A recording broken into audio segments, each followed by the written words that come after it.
Okay.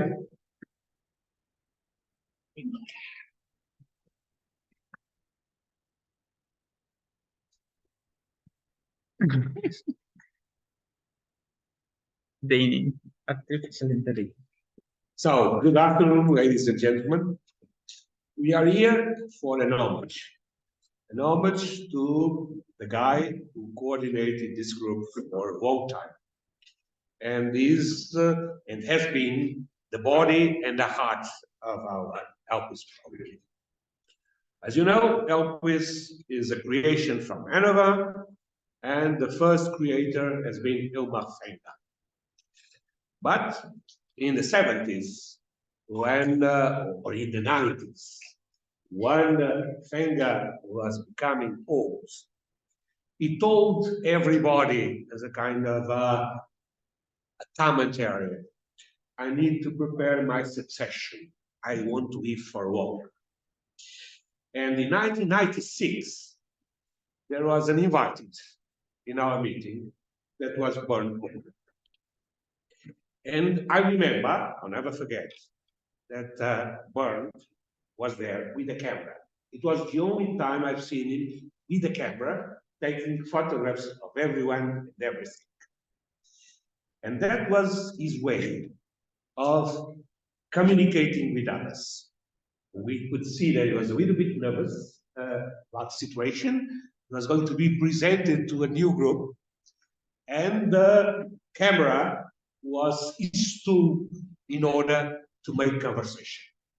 And it worked perfectly well. We understand that we had there a wonderful guy, a bright professor, a wonderful colleague, and it was the time beginning for him in 1996. It's funny because he does not remember that. Yesterday, he told us that his first participation in the Elpis program was 1997. It was indeed. The other was a previous presentation, and it happened in a special event that was the publication of a book on methodology of war. And that event was the proper occasion. We were in Thessaloniki, in a beach, in a wonderful resort, and it was a nice opportunity for us to meet and be together and know each other. So I'm talking about memories. And there is a film that I like very much that is called It's a Wonderful Life from Facultad. Almost all of you know about this film. It's a film that normally is played for Christmas, and it's really a dramatic situation. And in that film, there is a wonderful guy performed by James Stewart. There has been all his life the best guy, good son, a good husband, a good father. He sacrifices all the time for the others. He could not go to the college because there was not money enough. It was the old brother that went, and he was happy. He took care of the bank, and the bank had no money, but it was a way of helping the others. Did it? And in that story, he is always thinking about the others. But it happens that when he's running the bank, there is a problem. There is one of those bad guys of Hollywood, very bad, that runs another bank and creates a robbery, and is accused of a crime. And he does not know what to do with his wife. And in a desperate situation, he wants to commit suicide. But then there's an angel without feathers. It was not a complete angel, Aquarius Brown, that was in charge of taking care of him and save him in the moment he was going to jump to the river and save him from dying. And in that moment, we have a flashback, and we are with the angel looking at life of the guy, wonderful guy, way by James Stewart. And he makes a kind of a record what he has done since he was a little kid. And in the end, he says, you have all the reasons to live. There's no reason for you to be dead. And then he comes home and the story goes on. Well, we are in a completely different situation, of course. But what is common in that situation, and it's the motto for my lecture, is that Bernd is going to retire. It's time of doing a kind of reassessment of the things that is done, the good and the bad. And for us, it's time to go back to the story and go to the beginnings. And for me, the beginnings were in 1996, I was saying, in that meeting in Thessalonica, in a resort in Thessaloniki. And at that meeting, Bernd was trying to do everything to be the nicer guy possible, which is something that he done all his life. If you talk with Bernd, everybody will tell about him the best man, the best professor, the best colleague, all the things you can imagine. So I want to talk about some moments of this life together. And I've seen Carol done the same, and we arranged the things. I went to my computer and looked at my pictures. And in those pictures, I found lots of moments with Bernd. And it's those moments that I want to bring it here and want to remember those that could be fixed in his memory, those that should say that was really worth to live the life lived, and to show everybody that there is a reason to keep on working and living, because everything you've done until now was good. So I looked and I discovered that the period from 2004 to 2007 was a period of all the memories. We have been in Shanghai together in the times of Erasmus Mundus, because the Erasmus Master was already built, but at the time the adventure, the build was a job of Filma with the help of Bernd, but then the Erasmus Mundus was the Bernd initiative. And it was that program that created us an atmosphere that in the end was good for our progress. So it was indeed a crucial moment. And the visit to Shanghai, and I have wonderful pictures of Shanghai with Carola, we took with colleagues from Hanover, Beda, with Tiawas Ribeiro, a colleague from Brazil. And it was a wonderful time. We were there living. You should have shown it. No, I can show. They are in my computer afterwards. And it was a time where, for one point, we advertised our program. And at the same time, we visit a new culture, we know new people, and we enjoy ourselves. So all the things that we can do at the same time: a scientific part, a question of promotion of law teaching, and at the same time enjoying what we are doing and having a good time. And in 2007, there is also another moment that in a way was not one of the best, but for me, it's a good memory. It was Brussels, 2007. In the end of the year, where we had to discuss with the Commission. That part was not the best one, but the being together, meeting the other colleagues from the other Erasmus Mundus programs, it was also a very nice moment. And it was close to Christmas, another reason to remind me of It's a Wonderful Life from Franca. Then I was looking at my computer, and I discovered then from 2008 until 2011, 2013, it was the time of the stabilization of the Erasmus program, stabilization of the master, the stabilization of Erasmus. And I could find something that is really interesting, because I have pictures from all the ceremonies of giving diplomas in our master.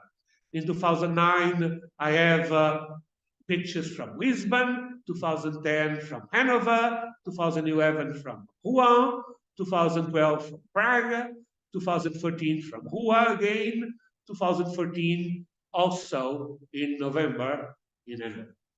So it means that our group was becoming fruitful and was doing a good job. Every year we had a good number, dozens of students that were able, after being in a period of study in Hanover, in Rouen, in Lisbon, in Homage, to do a great master and become to have a diploma of that work. So I have wonderful pictures about the diplomas that end in 2014. No more pictures of diplomas, which is in a way important, because perhaps it was the brightest time of our master, and now we live with a normal way. At the time we were enjoying the benefits of being the first, of trying to be one of the best, and now we are doing business as usual, business as normal. So we don't need to have this kind of ceremonies. We do the diplomas to our students, and everything goes on in a smooth way. But before, the things have to be solemn, and we have to show to the world what we were doing, and we're trying to do a new thing. Then I have wonderful memories of a meeting we had in 2014 in Iceland. Do you remember? It's really amazing as an atmosphere to be there. Everything rough, the nature seems to be beautiful, but at the same time against us. And that creates the wonderful atmosphere for a wonderful meeting. Then, after Iceland, there is Leuven. And that is a moment that's very important for me, because it's the moment where Bernd decided to do the same that Fenger has done. He said, I have to prepare my succession. I can be no longer the head of the Opus programs. I need someone. And I was his choice. And I was elected for the first time in 2015 in the Leuven meeting. In a normal meeting, everybody voted, everybody was in favor, and it was the solution prepared by Bernd. And the idea was to prepare the internationalization, nothing better than having a Portuguese, someone that was not German, as a president, but at the same time, someone that could keep the old spirit, to keep Hanover in the leader of the program, and doing something together with the group that comes from the beginning, group that has Hanover, Rouen, it had Le Havre, when Carol was at Le Havre, it had Lisbon, the group of the founding fathers, and of the Erasmus Master. So for me, it was indeed one of the most important days this time. And after that, I have also some memories of other conferences where we have been together, but in 2018, my PhD honoris causa. And he's happy. And my godfather was Bernd Oppermann. He was the one who prepared all the things proposed to the university, and I became, which is something that for me is big, very proud of being honoris causa Hanover, and I owe it to my dear friend Oppermann. Oppermann that was very well supported with the help of my friend Friedrich Germann. There is here also, and they were both my doctor, PhD, honoris causa from them. So it was indeed a great moment, and as you can imagine, I have wonderful pictures. The ones that I took, the ones they took from an official photographer, and they were thousands of pictures. And if I look to my computer, well, lots of memory is occupied by that, and it was a great and joyful moment. But there's another thing that Bernd could do afterwards. He did not retire. He keep on being with us, keep on working with us, like all the others, and he was enough to be intelligent to say, my role now is as a member, and as a member, he was as always. So, indeed, I have wonderful memories afterwards, after trying to keep on the tracks from Hilma and the tracks from Bernd. And the two important moments were in Fribourg in May 2022, when we had the decision of SILS. SILS applied for being a member of our LPIS program, and 2033 last year in Cergy, Paris, the group of sui juris. So we were able, after, with the help of Bernd in the times of Erasmus Mundus, having tried to catch Asia and some other countries like Africa because of our friends from Rouen. Now we are trying to catch in our program the United States of America and now the Latin America. So I think that can be a good way of doing what we were doing. And probably one of these days, because I'm no longer young, even if I try to look like that, I have to think of something similar and try to think of someone that can succeed me in this job. And that's the way the academy should work, in a way that tries to find a way in the more consensual way of doing the things, in a way of putting first science and create conditions for that thing. And I would say, and I cannot say, coming again to It's a Wonderful Life. It's a wonderful life you have, but it's a wonderful life you provided to all of us. It's a pleasure, and it's an honor being here in this occasion. Thank you very much.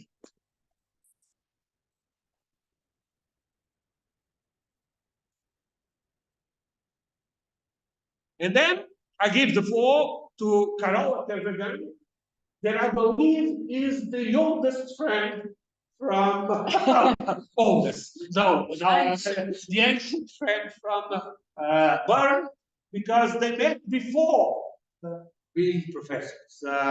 But she'll tell about it better than me. So, thank you very much for asking dear Bernd. It was with a great emotion that I accepted Vasco's invitation to say a few words on the occasion of your emeritus.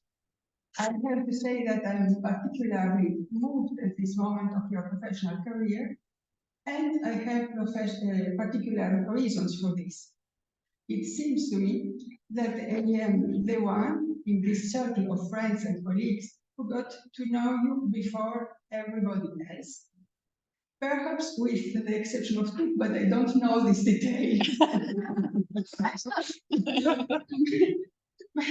To make this statement clear for the friends and the colleagues who are here, I would like to offer you a little surprise quiz with the help of a few photos.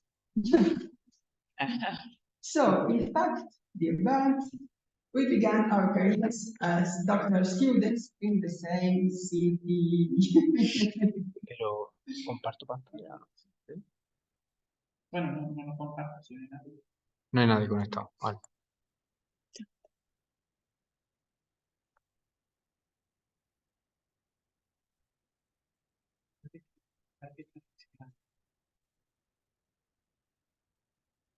Puede ser. Suspense, suspense. I should have done that.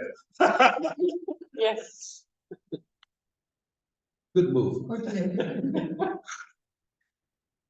Perhaps. If it works. I will go on.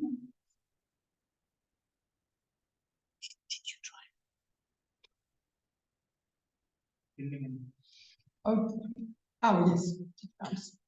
Yeah. Well, this is the city. You recognize it. We had no time to see. The person. Okay, wait. And what's more, so we began our careers as a doctoral student at the same city, this one. And what's more, we had the same thesis supervisor, the same doctor father, a term which in Germany and the German language is charged with a particular importance. In German, the thesis director is a father, the spiritual father of the thesis, who therefore benefited from the advice of the same legendary doctor father. We did our thesis at the Frankfurt University, the Johann Wolfgang Goethe Universität. Our specialities were different, but our common teacher was a very special person. We belonged from afar to the same circle of young doctoral students. You belonged to the group of doctoral students in legal theory and positive law, who worked more at the university. Can you go on, please? Perhaps. I tried. Thank you. Es que, ¿sabes qué pasa? Que está el teclado regular. So, Wait here. the juridical in that case. And I belong to the group. And I belong to the group of the legal historians and Byzantinists who were based at the Max Planck Institute, of which our doctor father, Simon, Peter Simon, yes, the juridical, this is the law, you remember? Yes, the law fact, yes, of course, but we were there. Of which, and the third one, please, of which our doctor father, Peter Simon, was the director. I was at the Max Planck Institute. This is the actual one, because I didn't find any picture of it.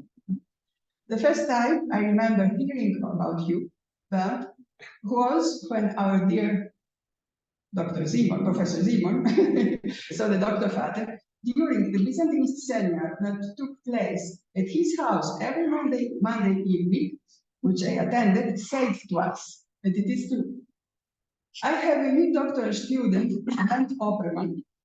He gives me the impression of being a very good student, and he's very promising. And he said that. He didn't say that about every one of his students. That is how I got to know you, if I may so. What's more, our doctor father was also a bon vivant, who regularly got all his staff and his students together once a month, at least, for a glass of wine. It was always a Rioja, a Spanish wine, and a meal, Käseschinken with Kartoffelsalat, in the evening. And here I saw you really, I have heard about you, and I saw you for the first time. Here's the fourth picture in porcelain. Yeah. Do you know? Do you remember Alpenstraße? So this was the house of our Dr. Father, who invited us very soon, and the seminars were there. So these are the places we frequented, even though we belonged to different groups, but we didn't form any particular bonds at that time. So I was very surprised when I met you again, some 20 years later, when I was based in France at the Faculty of Law of Rome, and I had started to work on the faculty's international relations, and I was at that moment introduced to the wonderful Elpis group. I was also introduced to a German professor who was his president, the president of Elpis, no one other than Bernd Oppermann, and we realized that we had started our careers at the same place at the same time, more or less, yes. This was the real start of a period of close collaboration, and it was more intense and longer than the first one. As is also the case with Vasco and Marie, our relationship has been built around EBIS, but also around the Erasmus Mundus European Legal Practice Program. Over these last 20 years, now, I have particularly appreciated the efficiency with which you have managed the sometimes complex situations that have arisen, your kindness and your friendship. As part of our international university relations, we visited several countries, including Brazil, as you say, China, Shanghai, and India, with our colleagues Vasco, Marine, Violas also, and of course with Tuk. And we tasted exotic national dishes and discussed our projects over a few glasses of caipirinha. From this collaboration have come certain volumes of collective scientific work in Hanover or in Lisbon, work as diverse as the nationalities of the colleagues which we were involved. I think that you have succeeded, dear Bernd, in fulfilling the mission of the academic of our time, not only to produce a great scientific work, but also through international relations to bring the academic world closer together, something that is sorely needed in the Europe today.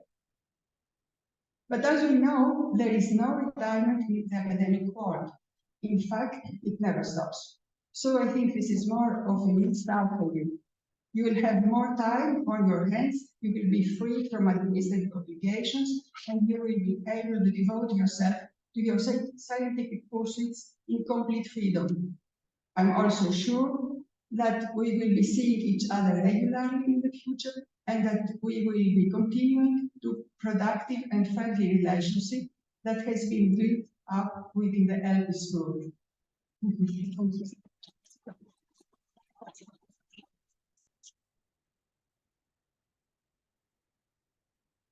And now, another member of the game, Friedrich Gergmann, the youngest member of the game in terms of Elpis, but nevertheless, the one that comes from Hanover, and a very active man in our program. Thank you very much. Dear ladies and gentlemen, when I was thinking about what I could contribute, I was sort of, well, thinking about merging two issues, personal one, since this panel is about man, and a professional one, which has to do something with law, since we are all lawyers. And it quite soon came to my mind that when talking about Bernd Oppermann as the man, you can't really separate that from Bernd Oppermann, the one that has been responsible and has been shaping the external relations of our faculty throughout a considerable time. And therefore, I would like to have a look at some issues in the field of external relations of faculty, but possibly even beyond that, because skills in the field of external relations are not necessarily exactly the same, but quite similar when it comes to external relations of a university, of a faculty, and external relations of states when it comes to concluding agreements, when it comes to concluding real treaties.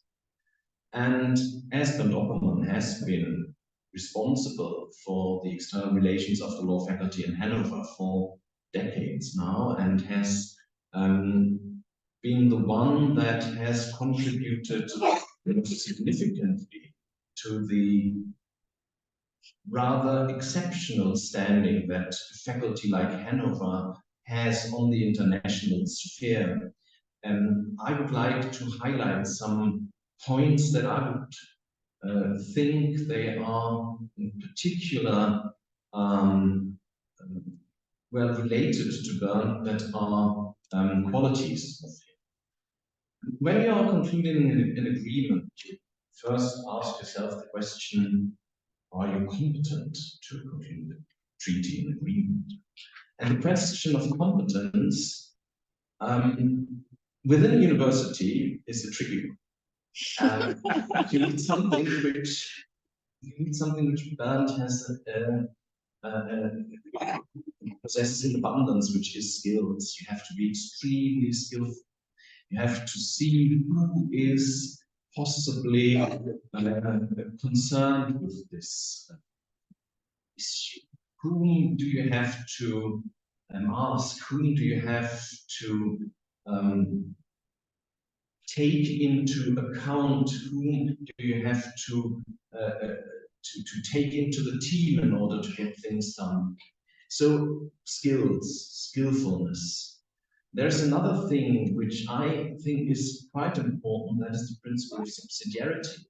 You look for a point which I will come to a little bit later again. You have to look at which level you are trying to establish an international relation. You are looking what is your exact counterpart, what is the right counterpart, and then you have to deal with all the let's say, all the mumbo jumbo that the university on the central level is treating you with, all these great ideas which do not really work because they are not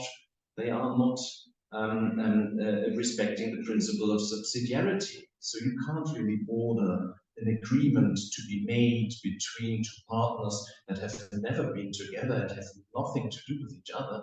So I think subsidiarity is another point that is extremely important in international relations, and I think that is something which one can learn from what Bernd has been doing quite successfully. When you've cleared this question of competence, you come to the procedural issues, you come to the formalities, and here again, I think Bernd is an example of how to respect these formalities, how to conduct a proper procedure in order to get a treaty, an agreement, and then, first of all, you have to respect the laws of diplomacy. And again, that is something which is not self-evident, because as lawyers, we sometimes think that, well, as long as it is in the laws, as long as there is some sort of obligation, you have to do something, it has to be done, and then you can do it. But obviously, in international relations, law is not the mightiest sword. The mightiest sword is diplomacy, if you want to get people together, and that applies also to university relations. Diplomacy has to be coupled with consistency. If you want to reach a goal, then you have to follow it for possibly quite a long time, and you have to have a position that is consistent throughout the years. You can't constantly change your position, and you possibly can adjust it at some point, but you have to be consistent in your efforts, and that is something which Bernd has also been respecting throughout his career. He has followed his goals in a consistent manner, and therefore has been so successful in what he's been doing. Sometimes consistency has to change into some form of endurance. You have to, Surely. well, try to impose a good idea on others who are still, well, sort of anxious, sort of doubtful whether that is a good idea. And in this context, it helps a lot to be endurant, but always coupled with courtesy. Because in international relations and in personal relations, nothing works if you are not treating the other party correctly, if you're not treating the other party with respect. And therefore, for me, Bernd has always been an example of an extremely high degree of diplomacy and diplomacy in international relations. In international relations and interpersonal relations altogether. When it comes to some further virtues that you have to have if you want to be successful in this field, it is certainly something that in Germany has been described as German virtues, but nowadays people are not so sure about it. But I think they are important, and they are important in relations, in international relations, in personal relations. You have to be reliable. That's another point. You have to be reliable, a reliable partner. And if you aren't a reliable partner, then your international, your personal agreement, your personal relation will suffer. That's self-evident. And once again, that is something which Bernd incorporates, being reliable. And a part of that is being punctual in fulfilling your obligations. If you are neglecting these virtues, which I think are still important virtues, then you are already, well, you're already out before you come to the contents, and that's the next point I would like to talk to. The contents of an international treaty, of an international agreement. Well, first of all, it is difficult because as you can't really define contents in an abstract manner, because there are so many different ways that you can come to a conclusion, that you come to an agreement with your partners. But what Bernd has shown is that there are a lot of ways to come to a successful conclusion in terms of content. And one of the core issues here is that he knows the art of understanding what is possible at a given time. I remember we often talked about how to approach someone, whether or not it will be promising to enter in some sort of relationship between another party, or whether it is just, let's say, a polite way of saying, well, we are interested, but we are not going to conclude any agreement. And I think that is extremely important to know, because again, that is something which the university or the external policy of the university often neglects. They think if they have got a partner that at the top promises them to enter into further negotiations, it doesn't necessarily mean that they will come to the conclusion of a treaty with the contents that they have expected. So you will have to respect to find a solution which is feasible for both parties, but possibly which is less than what you have expected. The art of understanding what is possible at a given time. You will have to respect that in relations, international relations, you are on an equal footing. So there's no use in trying to bully someone into an international agreement. You're not in a position to do that anyway. And even if you aren't in a position to do that, it is a grave mistake to give the other party even the slightest hint that you feel sort of superior to the other party.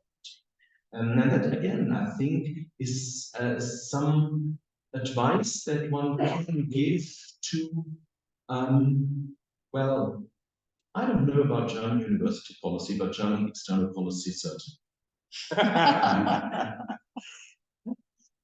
Personal context, that's another point.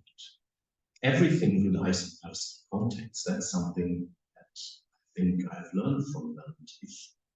If you haven't got a personal contact with someone, it's quite improbable that you will find an institutional cooperation. You first have to establish these personal relations, and after that, things can develop. And it might take some time. It might take some endurance, as I said, to come to the conclusion. But that's basically a prerequisite. And then agreements have to be ideally robust agreements. They have to be considering the needs of the other party in order to work.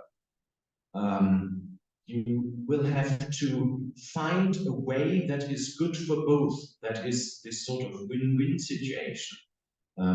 If the other party does not have any advantage, then the agreement will probably not be very successful. Well, as far as the achievements of Bernd are concerned, we all know, and Bashir already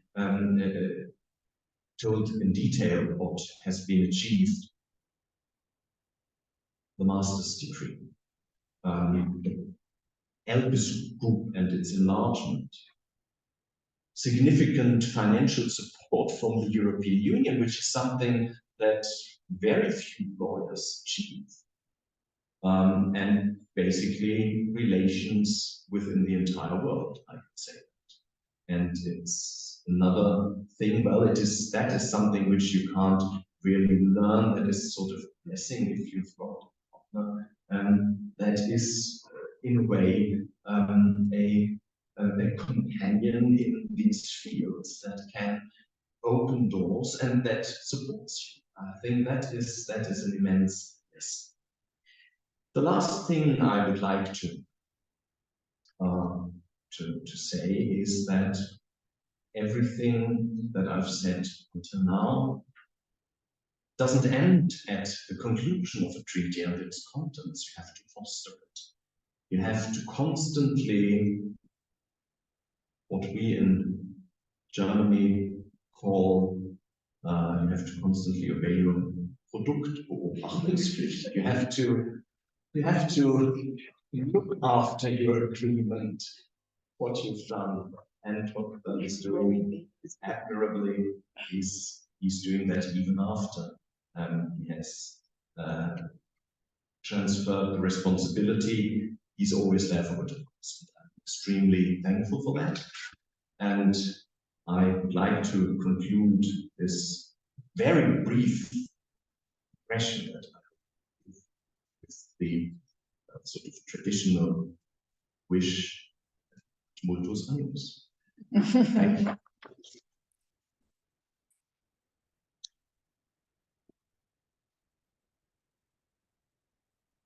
Now another member of the gang, of the closest and oldest friends from Bernd, with something that we can say that she's never old, like Carola. So they are always the youngest friends, even for a long time. We knew each other, we know each other, we met each other, which is a good thing. Marie, you have the floor. So I'm in charge of Bernd Oppermann, the man. What a title. It's incredible. Anyway, so once upon a time, a wonderful blonde boy was born, whatever, and I have no idea where, by the way. But when he was a young boy, his mother told him, you will have a brilliant career, and you will meet, and you will get married to a princess. The young blonde boy said, oh, my mother loves me so much that she is not realistic. But sometimes reality is better than the dream. This is a private joke that I will not explain. So let's start with the name. Bernd.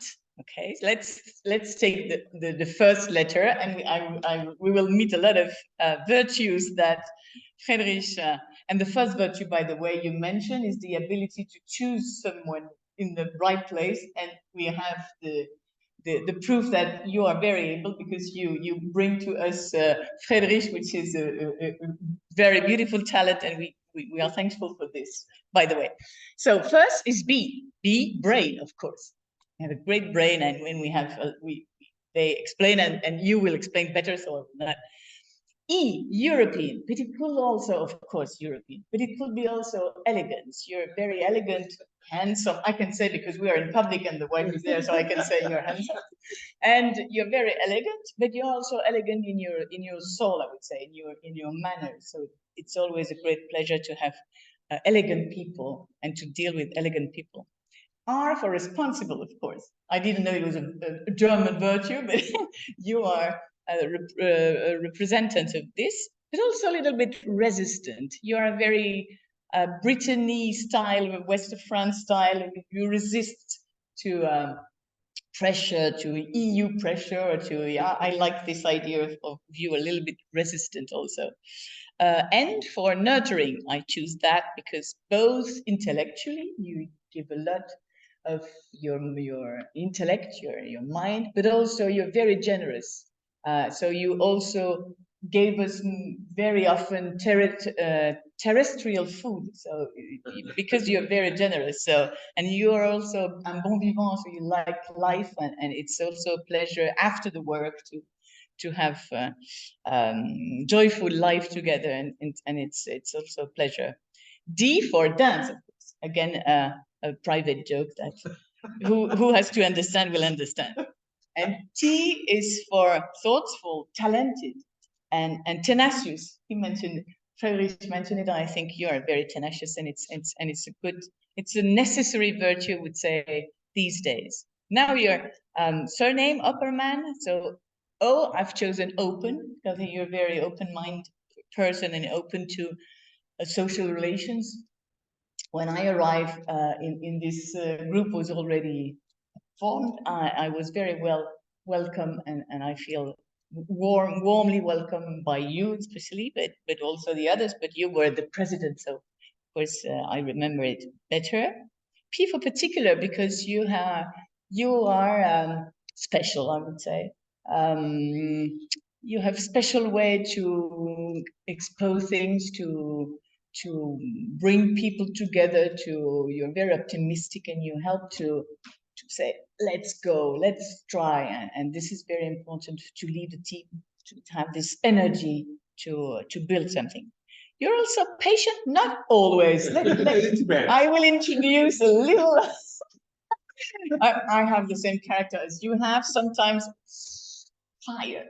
But you're patient in the long term, I would say. You build things peacefully, but truly it's very strong at the end. So that is very, very important too. Energetic and enthusiastic, and that is really important. R for resilient. So whatever problem we were facing, you will find a solution, find a little door somewhere when it seemed to be a wall and no solution, no issue. You would find a little way to escape and face what was difficult to face, but would also, we could say, radiant, because you're very smiling, and that is very pleasant. At least for me, it's important, and remarkable also. And M for meritorious, but I choose melodic, because also you have both, because you like music and you play music, but also because you're light in a way, no, léger, say that. I don't know to say that. Léger, light, okay. Accurate also, because you like things well done. Negotiator, he mentioned, so no way to, and I've chosen noteworthy also for the last. And what I would say is, as president of ELPIS, you've developed your talents of diplomacy, but it was already explained. And for example, you had to deal with both students and professors' misconduct. Yes, Sometimes it happens. I don't know if you remember, I was not there, but Sylvia, I called Sylvia, and she reminded me this. So we will start with the student misconduct. Young Vietnamese, I don't know if you remember that story. A young Vietnamese was reckless. She came as soon as she arrived in France. She visited some German friend or family, and with some power, white power in her bag, and she was controlled and questioned what was this white powder about, and back to France. She had to explain what was this, and it was just a medicine. But you had to deal with this question, and Sylvia told me that you were very diplomat and you solved the question.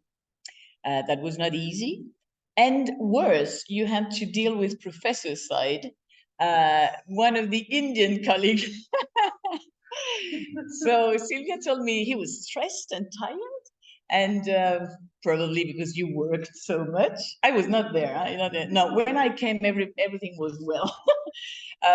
And in his hotel room, the others don't know that, but in the hotel room, he was dialing the premium number, the charming, let's say charming hotlines that was paying at that time. Paying. They are still, but I mean, it was not just with a credit card, but it was with your phone. It's still paying, but I suppose I have no idea. But by phone, and so it's the manager of the hotel seeing the bill growing and growing that had to came to you and asked to solve the problem, and of course he had no money to pay it, and so it's Bernd who has to deal with diplomacy to that very delicate subject, and she said you did it very, very well. Brazilian. And so Bernd Oppermann is the kind of person you can live experience with him. You can experience Iraqi restaurant in Hanover, or he brings you on the other side of the river Tagus to go in a restaurant, and you take a boat, very romantic. You take a boat. She was there. Huh? We take a boat and we go to the restaurant, traveling like a romantic adventure. But I keep the more original for the end. He brought to his office with Sophie Vasco and offer us to taste the most original drink I've ever tried in my life. And yes, in his office. So the day before, I arranged everything, the tool to prepare that beverage, that strange beverage we were supposed to taste. Were you there, Carola? I don't remember. And he boiled some water, and he put some balls in hot waters, and he said it's like coffee. You remember that? It's like coffee, and then he explained how this coffee was made, and that is, of course, everything is there. It's like specific cats that are digesting, I don't know what they eat, and then they produce that coffee. So at the beginning we were like, should we try this beverage, or should we just trust him? It is possible to drink. Then we tried, and it was good. It was okay. And so I never had the occasion, by the way, to taste it again. But it was a beautiful moment, and we laughed so much. And I will keep that last word for you. It's laugh. I remember laughing with you so much, and I think in a brutal and disorganized world as we are, we need your laugh, and I hope you will continue to be with us as a friend, as whatever you want, but continue to be with us, to laugh together and continue to build a better Europe than we have now.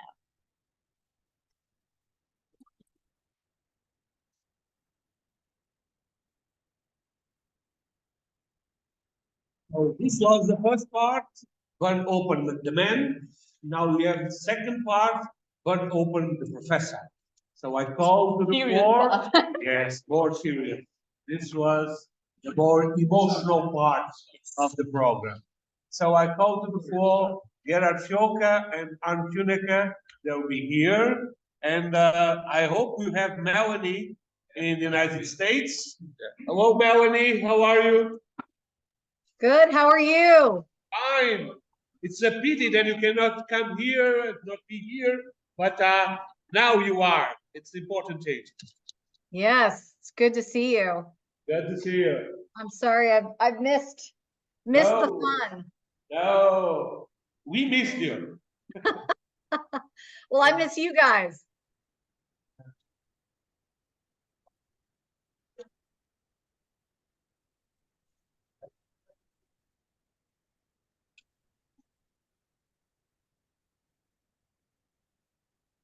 Only you. Do you too? No, stay in the middle. So No, You I'm sit not there. taking that seat. Oh, this is the president's seat.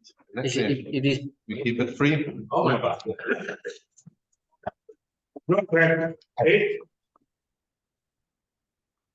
como en vasco, eh. Yeah, that's ours.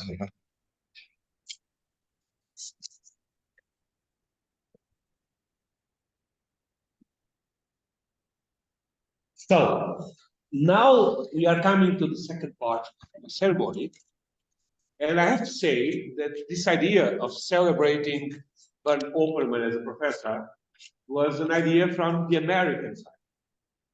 It was Russ Weaver that wrote to me and said, well, a nice way to commemorate the retirement of Oppermann, of Bernd, and at the same time have something scientific to discuss, is to talk about the professor. Because as you know, Bernd is made his career, his academic career in Germany, but he has a master, an LLM from the United States. So he combines both methodologies of law teaching, the European and the American. And at the same time, Bernd was able to teach all over Europe and also in the United States. And his West stay in the States, the West stay abroad, was in Kentucky with our friend Russ Weaver, and he keeps a very good memory of those days.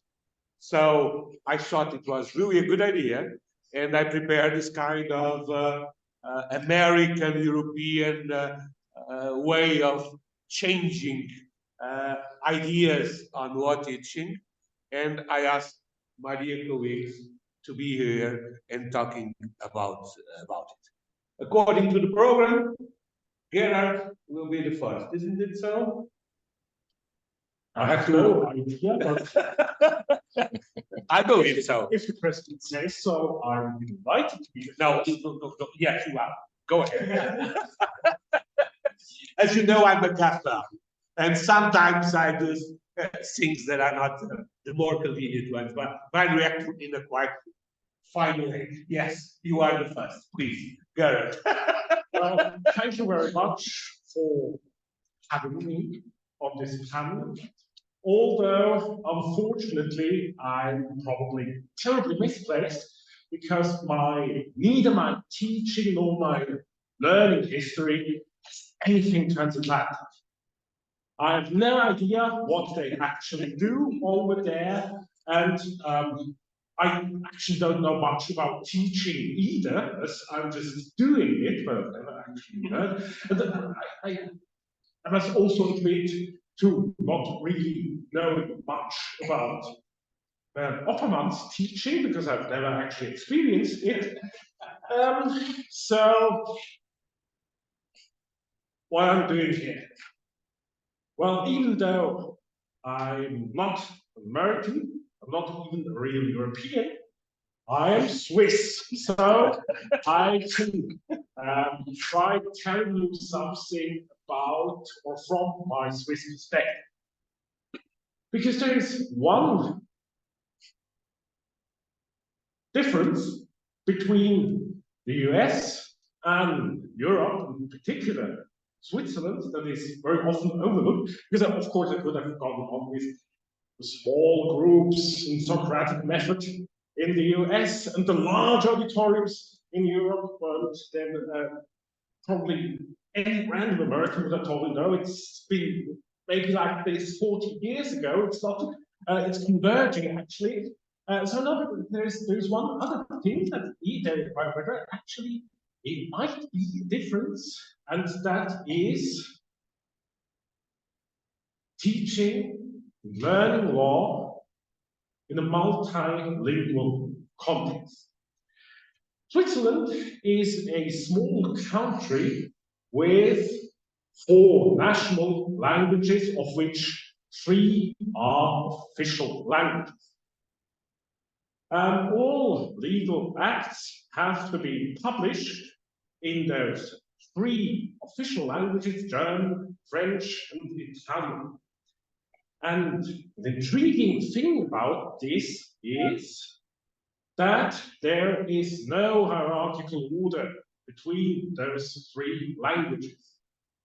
So we have one sense of the law emanating from 3 different wordings in 3 different languages.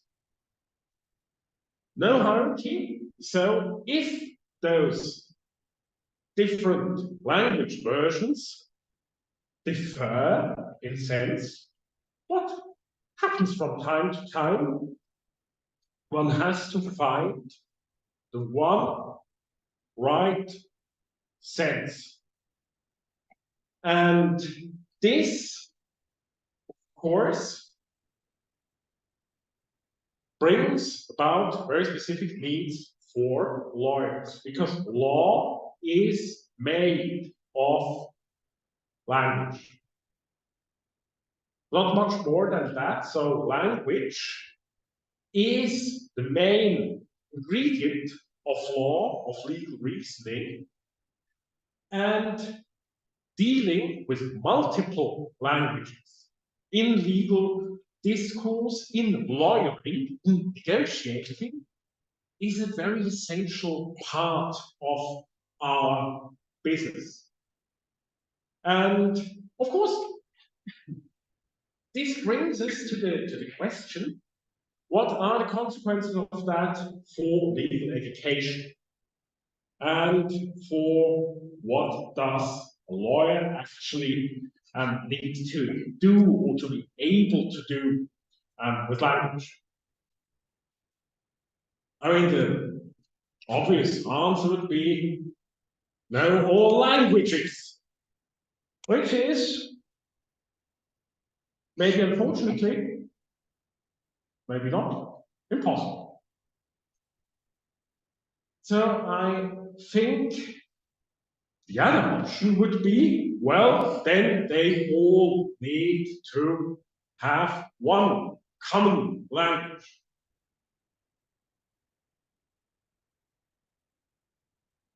This, of course, well, besides the language of love, of course, universal, it's probably, it would be an impoverishment of our variety and diversity in the world. So probably this is not going to be the answer either. Just concentrating on one lingua franca, even though due to practical constraints, very often we will need to refer to that. And as we are sitting here together in this room and in cyberspace, this being English for the moment, but for Switzerland, this is not a very appropriate option, because our national languages actually are German, French, and Italian, and Homage, which the last one not being an official language, but still being used in the federal administration. So what can we do about this? Well, probably the answer, the key, is openness. First of all, we need to be open to the trivial, but never nevertheless relentlessly to be repeated fact that there is no fixed inherent sense lodged in any specific word or sentence. And I think it is our duty as lawyers, as teachers, to bring this openness of mind to the contingency of interpretation in a properly Wittgensteinian sense to young lawyers. It is not evident, but it is essential, and it also helps dealing with this plurilingual situation, condition we are living in. Secondly, openness to languages. Even though, unfortunately, it won't be possible for us to learn all the languages, we nevertheless should try to learn at least the essential ones as well as possible. I'm always a bit irritated when I hear, for example, young lawyers from Switzerland, from the French-speaking part, from the German-speaking part, speaking English together. Because in the end, English is a very nice language. Well, probably not in the variety I'm using here now. That would be horrible to Shakespeare or anyone really speaking my language. But nevertheless, it's not an original language of Switzerland and of the Swiss legal system. So trying to really communicate in those languages would be important. So I do encourage people to actually learn those languages and to try to work as much in them as possible. And here, one of the major achievements and legacies of the work of Bernd Oppermann comes in, because actually the LPS Master consists in an immersive experience of learning in a European environment, in European languages. Going to Rouen, to Hannover, to Lisbon, and to experience European languages by Europeans spoken actually is a very fruitful thing, even though English courses might be useful. And as we will never be able to communicate efficiently in all languages, it brings us to the third level of openness to people. Because if you don't know the languages yourself, you will have to rely on communicating with colleagues from abroad who actually could have a greater degree of proficiency in those languages. So openness to contingency, to languages, and to others is probably the way of dealing with living, lawyering the world of very different languages. Of course, maybe, as you see, I'm a lonely white man sitting here in a very venerable setting with really. But one could say, well, isn't that all very old-fashioned because there is technology now? And this brings us to maybe a fourth and caveat thing I would like to bring. You need to know your own limitations. You also need to know limitations of technology. Because of course, electronic means of translation will be able to translate any given text into any given language. Problem is, you don't really know if any of that result you are giving is actually correct. It might be with a high degree of probability, but you are never sure. And so most probably we are much better off when knowing a little bit about those languages ourselves. So in that respect, Europe and Switzerland is probably more of a laboratory for dealing with different languages than the US, and so I hope I could bring one little bit transatlantic aspect to this panel nonetheless. So thank you very much for your attention and for having me. And as everyone else, I do hope that there will many, many more occasions of fruitful, but also joyful cooperation being together with them. Thank you.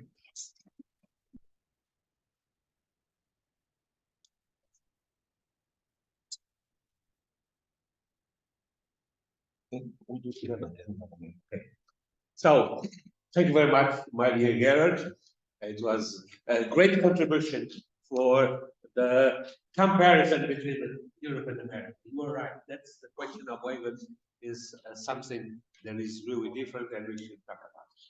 So now I think we are going to have a teamwork because our friend Madeline and Melanie and our friend Gerard, Arndt. I think I had as also a friend. My other friend Arndt prepared something together about the war way of teaching in the States and in Europe, and I'll give them the floor. It's a contribution that is made by an American and an European, and it means something in our cooperation, and it's a way of honoring Bernd Oppermann. So you have the floor. Thank you very much for the introduction. Bernd Oppermann, the professor. This is the topic of this conference's second panel. As Professor Oppermann was mainly influenced by the legal systems and teaching methods of two countries, namely Germany and the United States of America, my dear colleague Melanie Reed from Lincoln Memorial University in the United States as an American professor, and I as a law professor from Germany would like to divide our presentation in honor of Professor Oppermann into a German and an American part. And as you can imagine and expect, my dear colleague Melanie Reed from the US will cover the US part, the American part, I will cover the German part. To start with, Marine already mentioned that Professor Oppermann was born. And we did a bit more ELPIS research, and we found out that once upon a time in a small town of Büdingen, in the German state of Hesse, a boy named Bernd was born on 29th February in the year 1956. Here you can see in the back. As a matter of fact, each professor is not a professor by birth, as you can see. He needs to successfully accomplish a rather long way of studies, PhD thesis, and professorial dissertation. So did Professor Oppermann. He started his university studies in the year 1974 at Johann Wolfgang Goethe University and Frankfurt Main in the Federal Republic of Germany. However, in contrast to your expectations, he did not only study law, but he also studied physics and philosophy. At that time, the professors at the German law faculties were a rather elite circle of old men who followed the traditional ex-cathedra teaching method. They gave their lectures in a big auditorium filled with a few hundred students practicing front of class teaching in the very sense, mostly reading loud out of the legal textbooks they had written themselves. It was lecturing in the literal sense. Only in some seminars, there were less students in the classroom, and the distance between the students and their professors was less than in the big lecture hall. This was how student Bernd Oppermann experienced his time as a student in Germany for about 6 years, from 1974 till 1980. For sure, this traditional form of teaching had an impact on him. However, he was curious and ambitious as a student who already had a possible academic career in mind when he finished his university studies in law with the first state exam. So I'm going to pick up in 1980. Here we go. All right, 1980. So to widen his personal and academic horizon, Bernd Oppermann decided to cross the Atlantic and go to the United States, to California, to study there in a master's program from 1981 to 1982. And while in California, he worked at a law firm and conducted research for his PhD. So based on his experiences in California in the 80s, what influenced Bernd? No, not neon, not Sony cassette tapes or the DeLorean car. Rather, it was this. Hopefully you can hear it. The study of law is something new and unfamiliar to most of you, unlike any schooling you've ever been through before. We use the Socratic method here. I call on you, ask you a question, and you answer it. Why don't I just give you a lecture? Because through my questions, you learn to teach yourselves. Through this method of questioning, answering,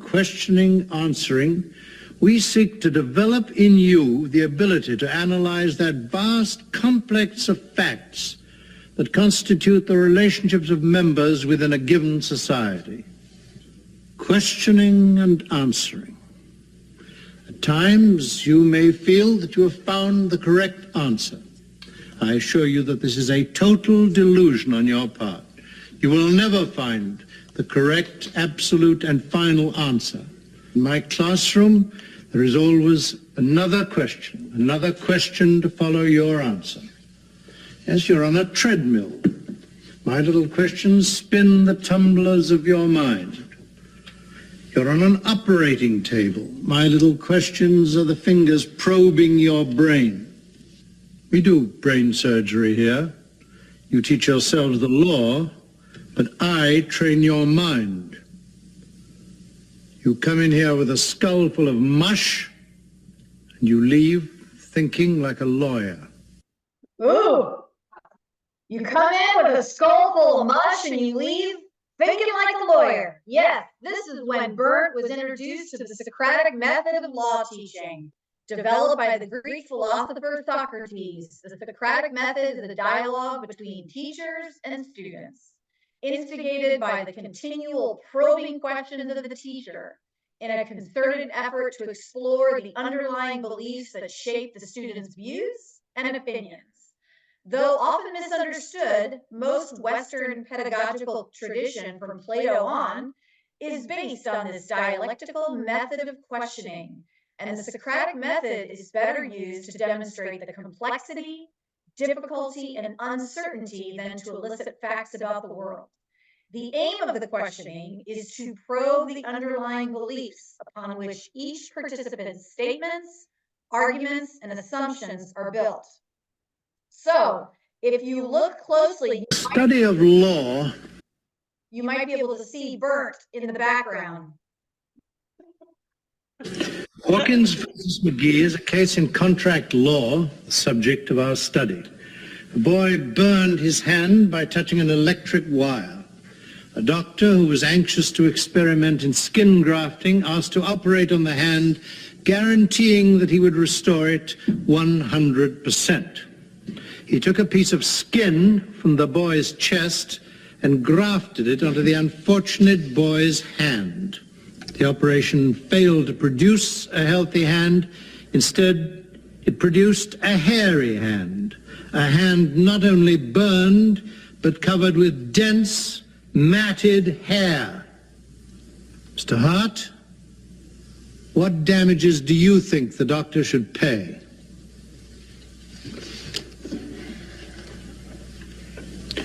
What did the doctor promise? There was a promise to fix the hand back to the way it was before it was burned. And the result of the operation? The hand was much worse than before he went to the doctor. How should the court measure the damages? What should the doctor pay the boy? The doctor should pay for what he did. And he should pay for the difference between what the boy had, a burned hand, and what the doctor gave him, a burned and hairy hand. Mr. Pruitt.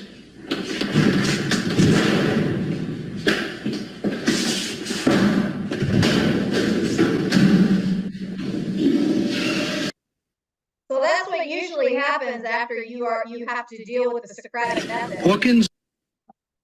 That wasn't burnt, but this is burnt at his graduation. And this type of law teaching certainly influenced him as he was developing his own skills and methods as a professor. And of course, as Socrates once said, the unexamined life is not worth living.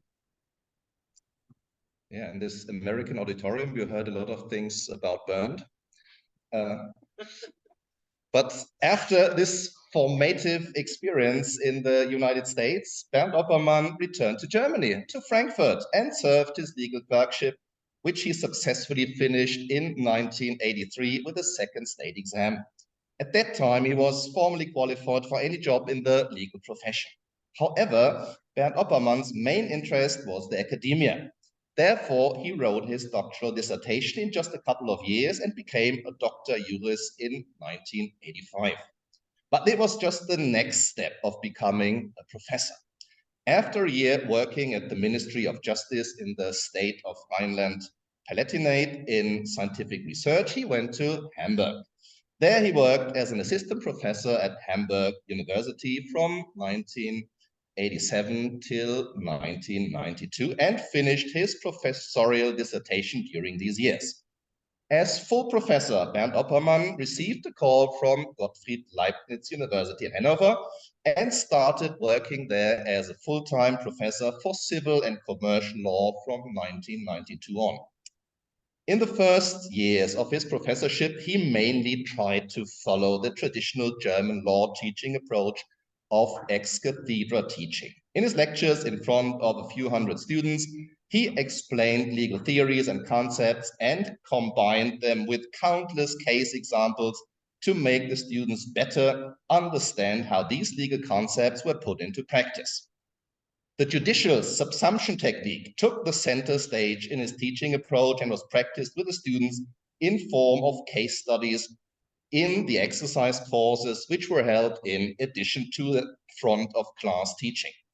The more experienced he became in his law teaching, the more confident Professor Oppermann became in developing his own teaching style, a combination of the traditional German and American way of teaching law. In addition to the still preferred ex cathedra teaching style at German universities, Professor Oppermann tried to add some interdisciplinary elements to his law teaching, for instance, by taking some aspects of social sciences into account that influence law, or by establishing more practical elements in legal studies to fill the gap between law and theory and practice. Here, his experiences from the US played an important role. So based on his experiences and relationships with legal academics in the US, Professor Oppermann did some pioneer work in Germany, being the first to establish moot courts and legal clinics at Hanover University. The moot court is a co-curricular activity at many law schools, and participants take part in simulated court or arbitration proceedings, usually involving drafting memorials or memoranda and participating in oral argument. Moot court involves simulated proceedings before an appellate court, arbitral tribunal, or international dispute resolution body. And legal clinics, as a method of practical teaching of law students, are very, very beneficial. And in a law school clinic, students typically provide assistance with research, drafting legal arguments, and meeting with clients. In many cases, professors will appear for oral argument before courts. However, many jurisdictions have student practice rules that permit law clinic students to appear and argue in court. Professor Oppermann also spearheaded the offerings of additional international degree courses. And he also became the Erasmus Mundus coordinator from 2004 to 2016. I can't believe he did all the things that he did. It's amazing. And it's important to note that Professor Oppermann developed both the moot courts and legal clinics at Hannover University in the form of moot court courses and a refugee law clinic. What a way to leave a legacy, Professor Oppermann. And since we're talking about legacies and making a difference in people's lives, I'd like to tell you a little story. One day, a man was walking along the beach when he noticed a boy picking up and gently throwing things into the ocean. Approaching the boy, he asked, "Young man, what are you doing?" And the boy said, "Throwing starfish back into the ocean. The surf is up and the tide is going out. If I don't throw them back, they'll die," the boy replied. And the man laughed to himself and said, "Do you realize that there are miles and miles of beach and hundreds of starfish? You can't make any difference." And after listening politely, the boy bent down to pick up another starfish and threw it into the surf. And then he smiled at the man and said, "I made a difference to that one." And as professors, we really never know the impact that our teaching might have on students. The bottom line is that professors can play a pivotal role in shaping the lives of their students, influencing not only their academic development, but also their professional growth and character formation. And beyond the classroom, teachers often serve as mentors, guides, and role models, leaving an indelible impact that extends far beyond the curriculum. And Professor Oppermann certainly has done that, as we've asked a few of his former students and assistants.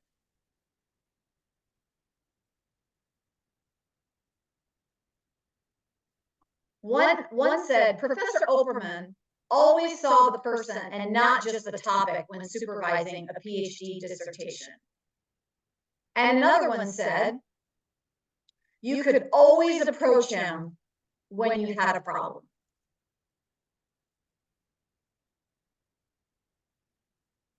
Bernd Oppermann, the professor. This was the topic of our presentation. So to sum up, how can we characterize Bernd Oppermann as a professor? He definitely is not and has never been an ordinary professor. Characteristic for Bernd Oppermann as a professor is a dualism which can be seen on different levels. First of all, he had similar interest and passion for both parts of the professorship. Research, including publications in national and international books and journals, and teaching. And in the area of law teaching, he created his own style of teaching, combining elements from traditional German and American law teaching. This is the second dualism which Bernd Oppermann brought together and united in his career as a professor. And this made him being highly appreciated by scholars. He not only transferred the knowledge, but he always tried to depict it with close practice orientation to better prepare his students for their future professions. This made... I forgot. Yeah, I will come back to that. Okay, good. Thanks. Sorry. I didn't forget. Okay. That happens when you don't have any rehearsal before. But now I lost my line. So this made him highly appreciated, that he not only transferred the knowledge, but always tried to depict the practical orientation. So this made him a special professor. However, the greatest secret of his success as a professor was probably something else: his humanity. Bernd Oppermann, as it is already expressed in his name, not only was a man as a professor, but also and always a human. He always kept being an approachable professor who treated students on a level playing field and who showed sincere interest in them. And this is where we can take a look how he did it in practice. So I guess I do not really need to read it out, so you can take a look. But this shows Bernd Oppermann, the professor, the human, the person who really had sincere interest in his students and was always kind and yeah, like a friend, like a father figure. So this is what you can see here and what we just mentioned, what the students loved about him. And this is probably also the main reason why so many students not only followed him in his regular courses, but also asked him to be their supervisor for their doctoral or professorial dissertation. To conclude with, Bernd Oppermann, the professor, kept being what we already hear and could admire in the first panel of this conference: the man, the human, the Opperman.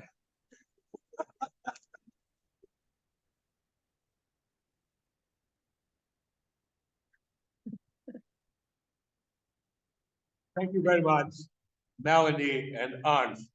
It was a wonderful idea driven by American professors to join the European and American professors and being together, constructing something that is an homage work that also makes something for the both systems of teaching. So I think it was one of the good ways to commemorate him, something that is very good in this homage. Thank you very much. And now, I don't know if you want to do a break or not, but if not, we will go to the yes. Okay. No, I don't know. No, it's up to you. 5 minutes break. Okay, no problem. What says the honor? You have a 5 minute. Okay. So, okay, so just 5 minutes break, and then we keep.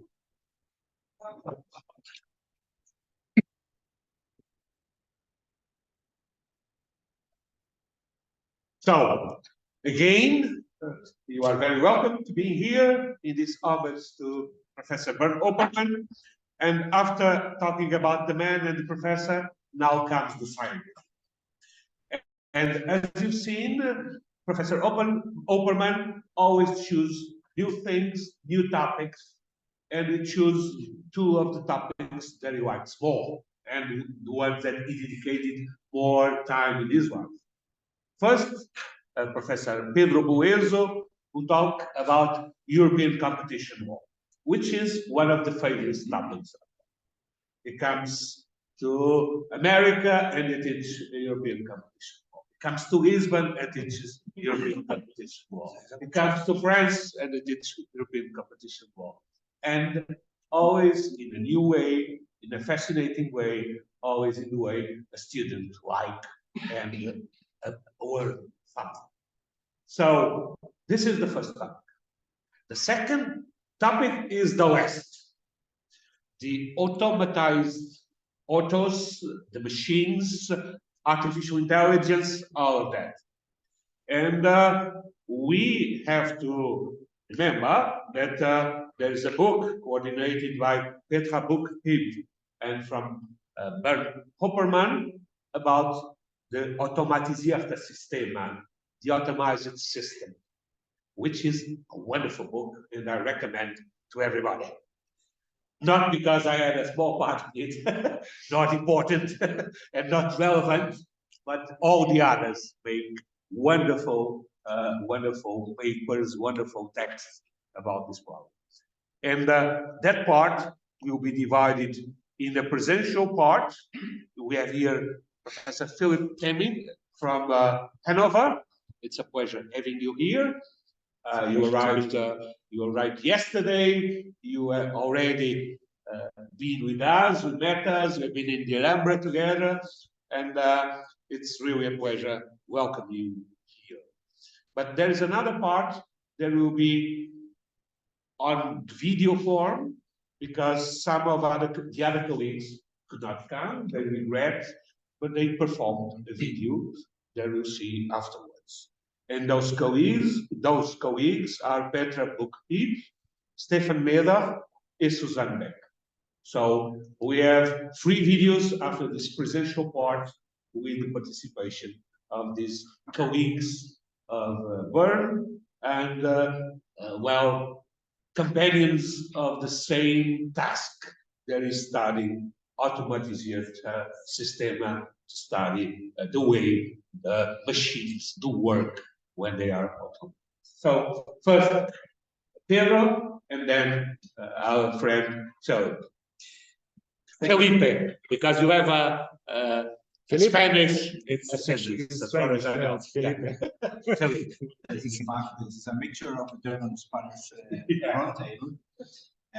Thank you very much, dear Vasco, for the invitation to participate in the homage to Oppermann and Bernd. I'm very happy to be here because I really enjoyed your conversation, and I hope to be able to do it too. I'm really glad also because I have the chance for the first time to enjoy the flavor of being a part of the LBIS network, which in my opinion is a good mixture of solid academic competence, of challenging new projects, and with a little bit but very good friendly atmosphere. And this is something which I really enjoy, and it's not always that happens in a university environment. So it's very, very pleasant to me. And also very pleasant because I can share my passion with the topic that Bernd has worked in many times, many years, which is European competition. And I will say some words about this and about Bernd's works, just only to provoke you the curiosity on this topic. And if you want later to have a discussion. Because university and discussion is something which always is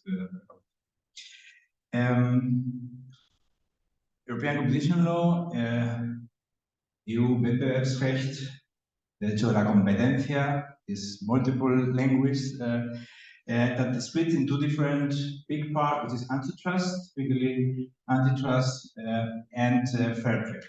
You can translate it lauter Wettbewerb, Kompetenz. And Bernd has worked on the 2 different topics, main topics, and focusing in very interesting topics, in my opinion, that now are becoming even more important, which is in antitrust, you have focused in Article 102, which was not a traditional big issue in antitrust, but today is becoming a big issue in antitrust. So you have a very, very fine nose in choosing the topics. And the other one is trade, which has been not traditionally a typical EU topic, because it was at the very beginning a national issue. But since the directive of 2005 has become, of course, a very important EU law part, and with a very specific shape.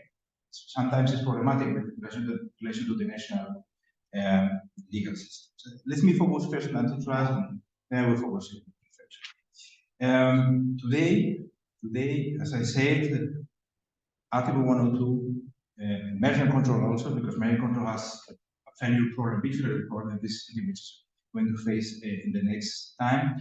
But that's about Article 102 and the problem of abuse of dominant position is a big issue today because of the impact of digitalization in the markets and because of the dominance of these big tech corporations, which are, to some extent, in many cases, gatekeepers of markets.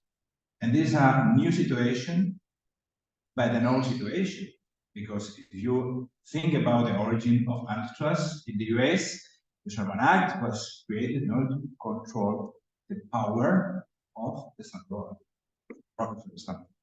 And we are coming back to the roots here, but the problem is tools cannot be the same tools that we had till now. Why? Because, as we have seen in the cases that have been run by the Commission and that go to the court, it's difficult to apply one or two in these cases because these big texts, they do not have normally a dominant position. This is a very difficult issue to be defended by the Commission, in fact, because the definition of the relevant market has changed. There has been now an updating of the notice on relevant definition of relevant market. We will see how does it run in the future, but this is always a complicated issue here. They have a very important market power, but not always a position, or not as we have understood it. But this is not the only issue. The other issue is that this ex post application enforcement, in this case, is always coming too late because it needs 2, 3 years, 4 years. The last I'm following a case which is Apple Pay case, but 4 years just to get a first opinion of the Commission of what was going to happen. Imagine that you go to court, and when there is a final decision on the issue, doesn't matter anymore because the market has changed so quickly that it's no worth.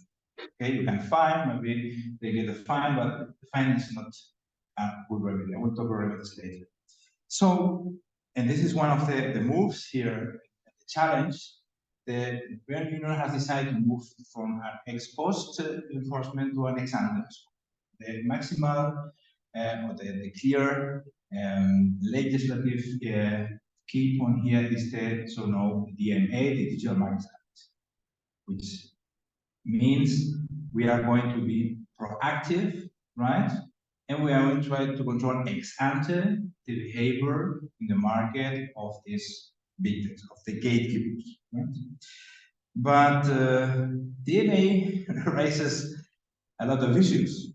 A lot of issues. Is a very fascinating topic, even if we have to see if it is run, is getting the effects and the results that we are expecting. But it raises very important issues. Why? Because this is not the technical side. It is not an antitrust legislative text, which is, in my opinion, is not absolutely true. Because if you look at the list of obligations in Article 5 and Section 6, you will see many cases, many antitrust cases. So this is not, and because one of the goals of the EMA is to have contestable markets, and this is market closure, and this is typical antitrust issue.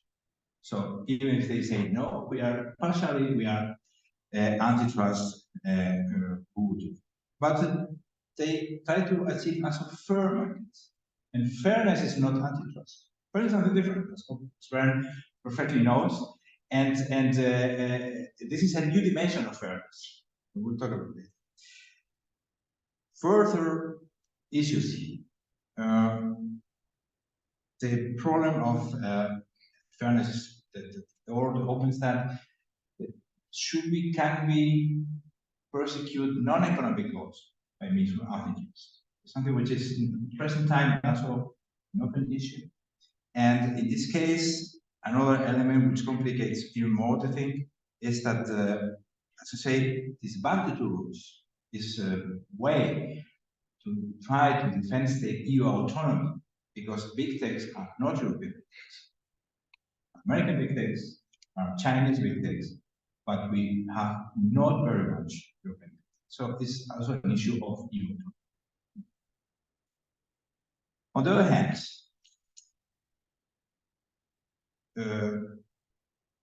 antitrust should be probably the only tool to achieve competition policy goals. So we have to look at regulatory issues.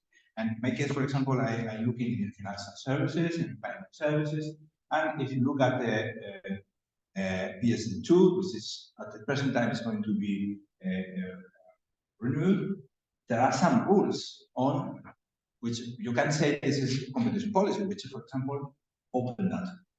Access to data for third-party providers, right? For the traditional incumbents of. So you can find rules on competition policy, which are actually regulatory rules, sector regulation. This combination is something which is going to happen, is going to be growing the next thing. This is true. Moving to fair trade. For a long time, I say this was no terrain for EU, but in 2005, we had before some directives on advertisement, about the and so on, but this is a big jump. This is a big jump, and for me, the relevant issue as a Spanish lawyer is that it is an approach which is focusing on consumer protection, which is one of the different shapes of fair tradeness of this regulation, but not the only one. Not the only one. And for us, for example, it was very difficult to decide how to implement the directive in our system because our Act 1991 already protected the interests of consumers, of competitors, and of the market. And now we have implemented it in the national legislation, and there is an imbalance in the Act because it is very prominent, the goal of consumer protection, and the other one are also very important, but in this case, are minor goals. This is not something which is easy to manage. And the other issue, the important issue, is the impact of this regulation in relation to contract law. This is something which is not clear. And we have to work on that because it has been tried to establish a wall, a China's wall among contract law and non-contract that makes no sense. It makes no sense. So, and I'm finishing. Here, I think we will see that there is a need for big academic work. I think Bernd's contribution are going to be read because they are focusing on these topics, and it's a good base to impart and to continue the research. Thank you, Bernd, for your contribution. And I think there are very hot topics, but I can only confine the two topics. Remedies. Remedies is a big issue here, not only for traders, for antitrust. I think we have to rethink about that because the remedies we do have probably are not accurate. And thinking about this combination from regulatory approach and antitrust approach, the need for cooperation among the national authorities in charge of competition and the sector. They have to speak with each other. They have to get clear goals, common goals that can be improved different ways, but they share this opinion, because if not, the risk of being not consistent is very high. So thank you very much for your attention. I hope I raised your curiosity, and thank you, Bernd. I will read your work again and think about your big aim, and probably we can have some discussion about it. Thank you very much.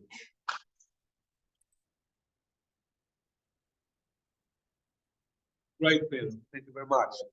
And now we are coming to a second team, which is probably the West that Bernd has been teaching and studying, but not the West in the term that will be the West work. We still wait that you can do much more.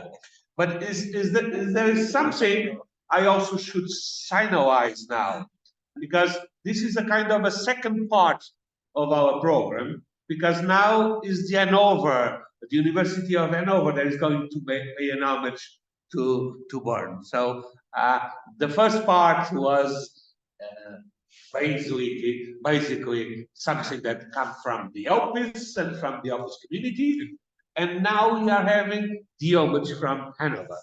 And Philippe Temming was here, and it's great that he's being here, and he's going to talk about this topic of automated autos and automated system. Almost something that can integrate it in that topic of artificial intelligence and all the things. And then the other colleagues from Hannover also provided a video that we'll see afterwards. So you have the floor. My other colleagues will be far more automated than I will be. I will be kind of the odd one out, maybe, to admit, but I hope there will be some overlap with your research work as far as the GDPR is concerned. There will be some overlap, however, not Article 22. But in a way, maybe it's complementing your presentation. You said you're about competition, but not fairness. So I will provide for fairness, but no competition whatsoever. Great. Okay. I had. Yeah, but share the. We need to share it. Yeah. Okay, so see, I'm not automated at all. Yeah. Okay, so, okay, this works. Yeah. Okay. Dear Bernd, let's make it the English way. Dear colleagues, dear ladies and gentlemen, thank you so much for inviting me for your 2024 ELPIS meeting here in your beautiful town of Granada. I'm truly grateful to have the opportunity to honor Bernd Oppermann, a colleague of my faculty whom I hold very dear. I thought about as to what I could talk today. And since I never saw Bernd Oppermann in my labor law lectures, very well hidden among my students, I think it would be interesting to talk to you and especially to him about the ends and essence of labor law, dropping out competition. Yeah. I sincerely hope you'll find the relationship between the two as fascinating as I do. And unfortunately, as time is limited, I'm going to present a very rough view from a German European perspective. So, I can illustrate where labor law evolved by calling on my personal experience when I once took a holiday in North Wales. This region used to be the hub of a dark rock which was mined and or quarried there, slate. Slate is mainly used for roofing. And now let us quickly turn to the mid and late 19th century. The working conditions of the miners were appalling. Payment was disproportionately low, and the miners had even to pay for their own tools. The cabins they worked in were just lit by half a dozens of candles, and they would have unpaid leave from work only for Easter and Christmas. During wintertime, they never saw the daylight, and slate dust would make life expectancy very, very short. Miners would be unfit for work around their late 30s or early 40s, and subsequently totally depend on their family network. Often, silicosis would mean an early end to a miner's life. So, why labor law? If you look at this picture, I think it's very straightforward. It is neither fair to receive a wage which does not constitute appropriate consideration for such a strenuous work, nor to work under such perilous working conditions which can lead to illness, incapacitation of work, or even death. It's not fair to be destined for a life and work as a miner if there is not the means, or at least chance, of devising an alternative life plan for oneself or at least one's offspring. I contend that a fair society must guarantee the individual's freedom and equality. With regard to freedom, I mean not only negative freedom, but also positive freedom to be one's own master. As regards the latter, a fair society, if necessary, will have to provide its members with essential resources of individual self-determination, or at least create a corresponding framework to enable its members to master their lives themselves. As far as equality is concerned, I think a fair society will at least ensure that all its members will enjoy the same set of opportunities and chances to pursue their own life plan. It follows that one fundamental area of engagement to provide for these resources and framework is a sound labor policy that guarantees justice. Labor possesses a socio-ethical as well as individual ethical dimension because it leads to social acceptance and boosts self-discipline. Above all, it enables us ourselves to care for us, and therefore, a fair society should aim for the highest level of occupation possible, because otherwise it would risk social cohesion and the well-being of a civil society as a whole. And it's not sounding pathetic at all, as we will see at the very end.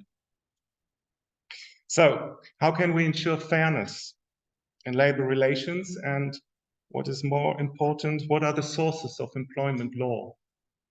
The normative transmission belt for the above outlined comprehension of justice is the notion of human rights.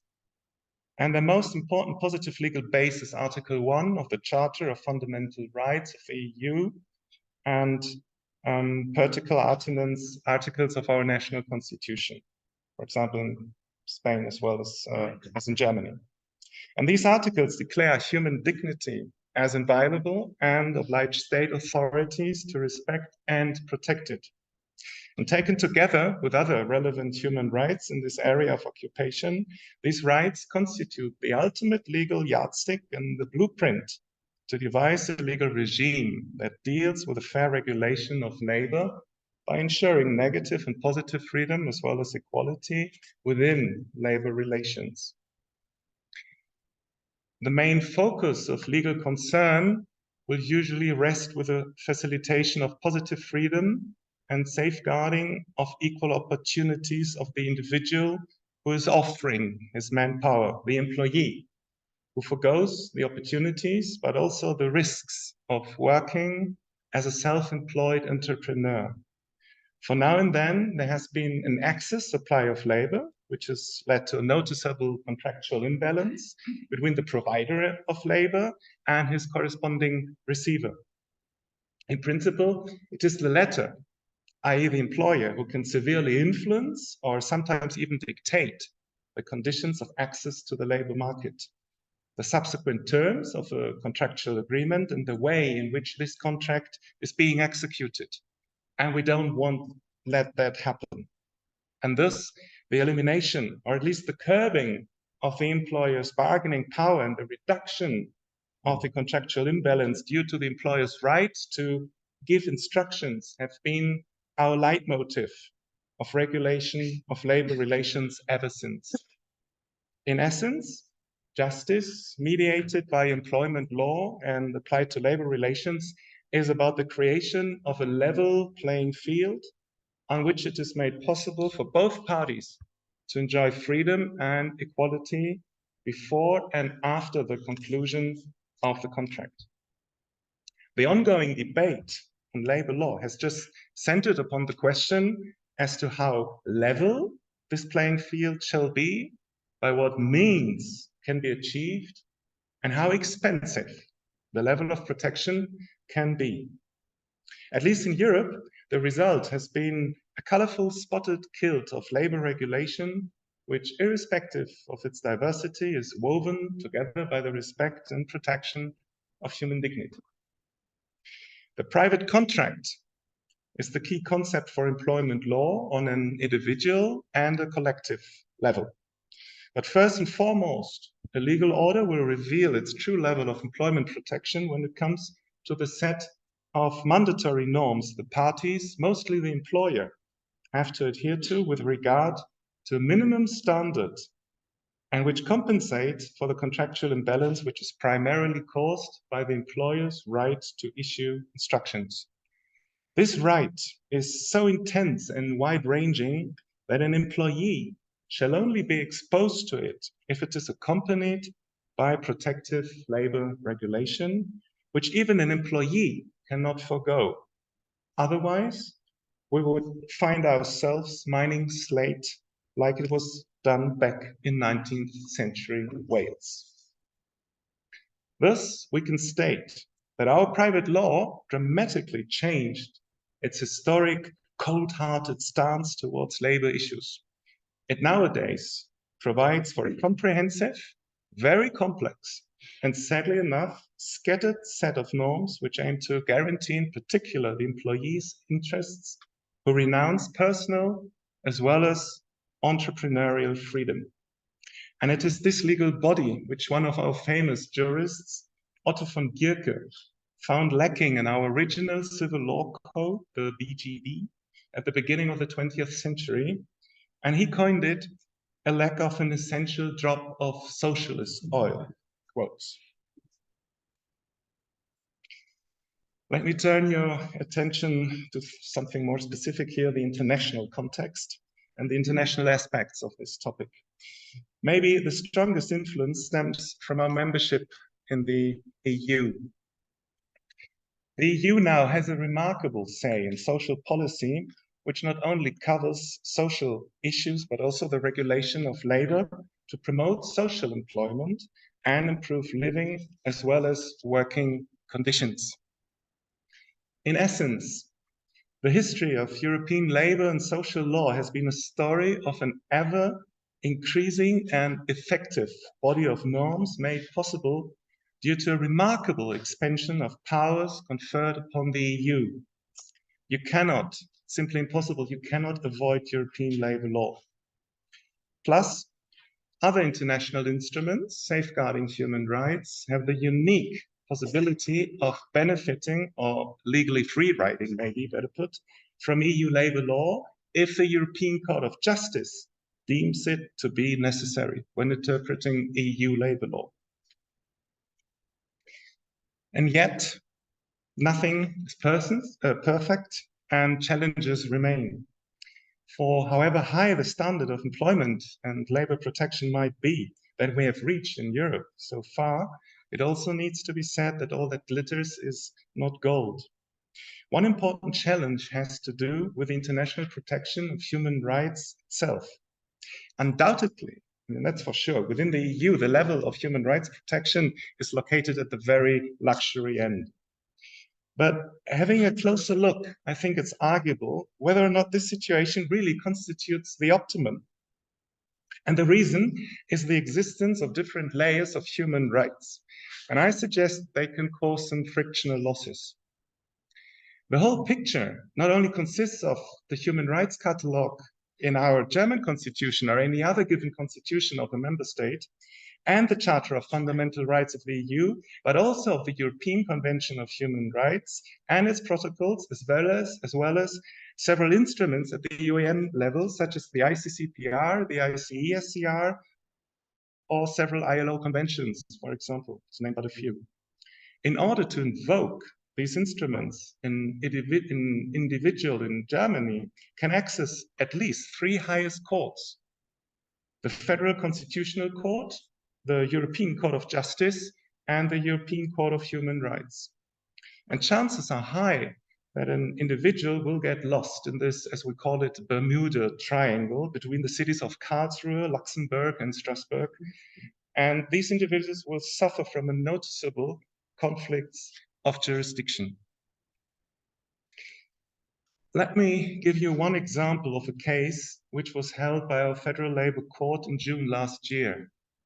In the underlying case, the employer accused one of his employees of working time fraud and subsequently dismissed him without notice period. In principle, this is totally legitimate, of course. Everybody maybe would act the same way. However, the incident in question happened a year earlier, and the employer could only prove the contractual violation because still available CCTV footage stemming from video surveillance visibly installed at one of these entrance gates established the employee had left the factory premises again before the start of his shift. So they filmed how he got in, and they filmed how he left before his shift. And it needs hardly saying the employee emphatically denied having missed his shift. There is a good case that the circumstances how video surveillance and recording was executed did not fully comply with the data protection law that was in question. And yet, the Federal Labor Court admitted the video recording as admissible evidence. The judges strike a balance between the fundamental and procedural rights of our German constitution, to which the employee and the employer are entitled, in order to determine whether or not a ban on the admissibility of evidence to the detriment of the employer applies. They also examine the facts of the case in light of the EU General Data Protection Regulation and the EU Charter of Fundamental Rights. And unsurprisingly, of course, the court comes to the same conclusion. The evidence is admissible. And it needs hardly saying that the Federal Labor Court has not referred the case to the ECJ, as the judges should have. And I think, mark my words, that's fair to say, it's not certain at all that the ECJ would take the same view, in particular because the employer's data collection was unlawful. And my feeling is that the lower labor law court will sooner or later refer this issue to the ECJ, and only then the die will be cast. To conclude, I clearly believe that the role of law with respect to labor is to bring justice and fairness within labor relations. And the key is the notion of human rights. Without naming the concept of human rights as such, even the founding fathers of the International Labour Organization, as early as 1919, understood these interrelations when declaring that, quote, universal and lasting peace can be established only if it is based upon social justice, end quote. I think you know of what treaty I'm talking about. Earlier, I described the regulation of labor as a drop of socialist, or maybe better put nowadays, social oil. And in my view, this drop is essential, despite, of course, higher transaction costs. But I contend it is worth paying the price to secure the social well-being of an individual within a globalized world. To give you a final realistic nowadays, an actual image and vary the comparison just drawn, you can consider the society as a car, the market economy as its engine, and labor regulation as its brakes. These are Porsche brakes, by the way. And it is logic that brakes are as crucial as well as necessary. For however many horsepowers our Porsche here, our car's engine possesses, one thing is obvious. A car without brakes cannot afford to drive fast. Before I finish, a few personal words to Bernd. I was very pleased that we were able to be active colleagues at our faculty for almost 8 years now. And thank you very, very much for the smooth collaboration and mutual trust over all these years. I've always advocated against mandatory retirement. It's one of my PhD topics. It despises every step the principle of proportionality. However, as professors, we can indulge in the rare luxurious situation of being retired and continue to work at the same time, whenever we want, wherever we want, e.g. in Granada. As my academic grandfather, Peter Hanau, used to put it, we're only relieved of our professional duties, but not deprived of our academic rights. And with this in mind, enjoy your time as an academic pensioner. Thank you so much for your attention.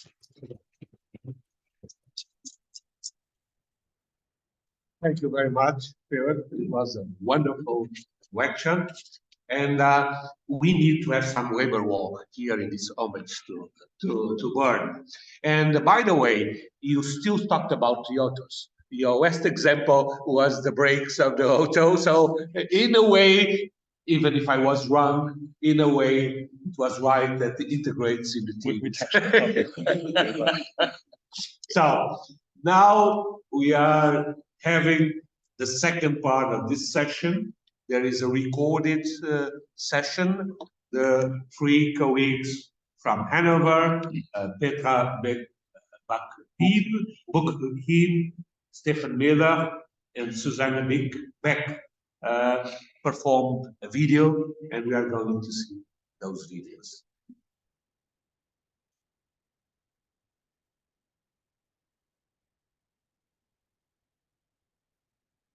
Thank you for the opportunity to speak to you today. I want to concentrate on a topic that Bernd Oppermann has researched about, autonomous systems and artificial intelligence, its so-called AI. In his book about automated systems, he writes about the digitization of legal decisions. This also can be relevant for stock corporations and the decisive management bodies. So I talk about automated systems in corporate decision-making at the management. In this context, I do not want to address the topic of the so-called robot. An example for this, in 2014, the Hong Kong-based venture capital group Homage Venture appointed as the first in the world an algorithm named Vital to its board of directors. This AI system was given the right to vote on whether the firm were to invest in a specific company or not, similar to the other human directors of the corporation. The World Economic Forum made the claim that by 2026, corporate governments will have paid for the privatization process on a massive scale, with the result that human directors sharing their decision-making powers with artificial directors will become the new norm. We won't deepen this here because most legal systems, as also in Germany, do not allow the appointment of a role. Whether or not autonomous systems may in the future be able to fully replace human directors and obtain all governance powers is at the moment legally not allowed in the EU. So what we will talk about and what is at the moment most interesting is many companies already see a supportive role of AI in its corporate decision-making process. How far such a supportive role may go is a question of the interpretation of the national legal rules. The problem that arises is that corporate law is tailored to human decision-making. In Germany, for example, the responsibility for the decision-making of the management board lies within the board members. Nevertheless, they can use AI to help, or let's say assist them to get to results.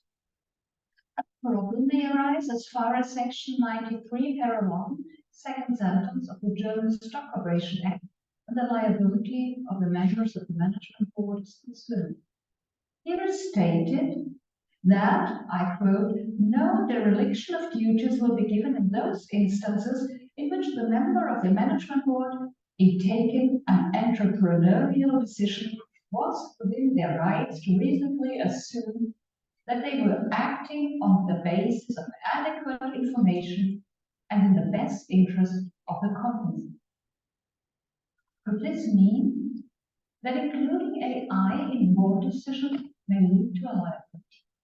Or could this, in the contrary, mean that AI has to be included, at least in a certain way, to act, as I quoted, on the basis of adequate information?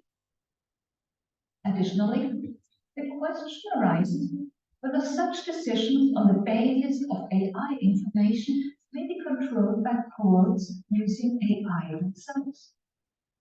Especially the question that arises in the context of local judges is scientifically researched by Bernd Oppermann.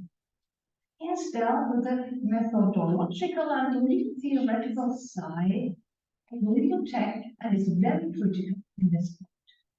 This leads to his conclusion that legal science must not be seen as a mere Handlanger, means some sort of henchman for the realization of every feasible innovation. But let's get back to the topic of the management board of stock corporations. The relevant factor for the management board to answer the above-mentioned questions will be what is legally feasible. That means how far the inclusion of AI into decision-making may go. Here, a distinction has to be made between assisting, augmented, and autonomous systems. In general, we can say corporate law has, neither in Germany nor in Spain, not evolved at all to reflect the potential role of AI in the corporate realm. Also, special AI legislation does not comprise this topic. So, the EU AI Act does not require special oversight duties for automated systems, so that it is not qualified as high risk. But let's counter the right to rely on the output of AI. So let's talk about the question to what extent a director is legally allowed to hand over, that means delegate, decision-making powers to AI from a corporate governance perspective, and if allowed, which level of supervision by humans is required. There is legal uncertainty if directors have the legal right to rely on AI and or delegate governance powers to AI. While the use of technological auxiliaries by directors may be allowed, uncertainty exists about its potential legal liability consequences. In German law, a delegation is generally possible. So there is no reason why this shouldn't be so in the case of an AI delegation. Which dogmatic basis this should have in Bank. Beyond this, we have to realize one point. While assisted intelligence seems permissible under current corporate frameworks, human directors do not have the right to delegate core governance tasks to AI. However, it is uncertain which decisions belong to this category. Even when delegation is permitted, it seems likely that humans should still supervise the AI to a certain extent. So, there is agreement that the power of delegation does not relieve the director from its duty to supervise the exercise of delegated rights. Whether the delegation concerns a human being or an automated system. Controversial is how far this goes in case of automated systems. Some authors argue that directors must at least generally oversee the selection and activities of the automated system, which requires the board members to have a basic understanding of how these devices operate. But an oversight where humans are expected to intervene in each decision cycle is undesirable, as it will diminish all efficiency gains. So the jurisprudence will show how far this oversight goes.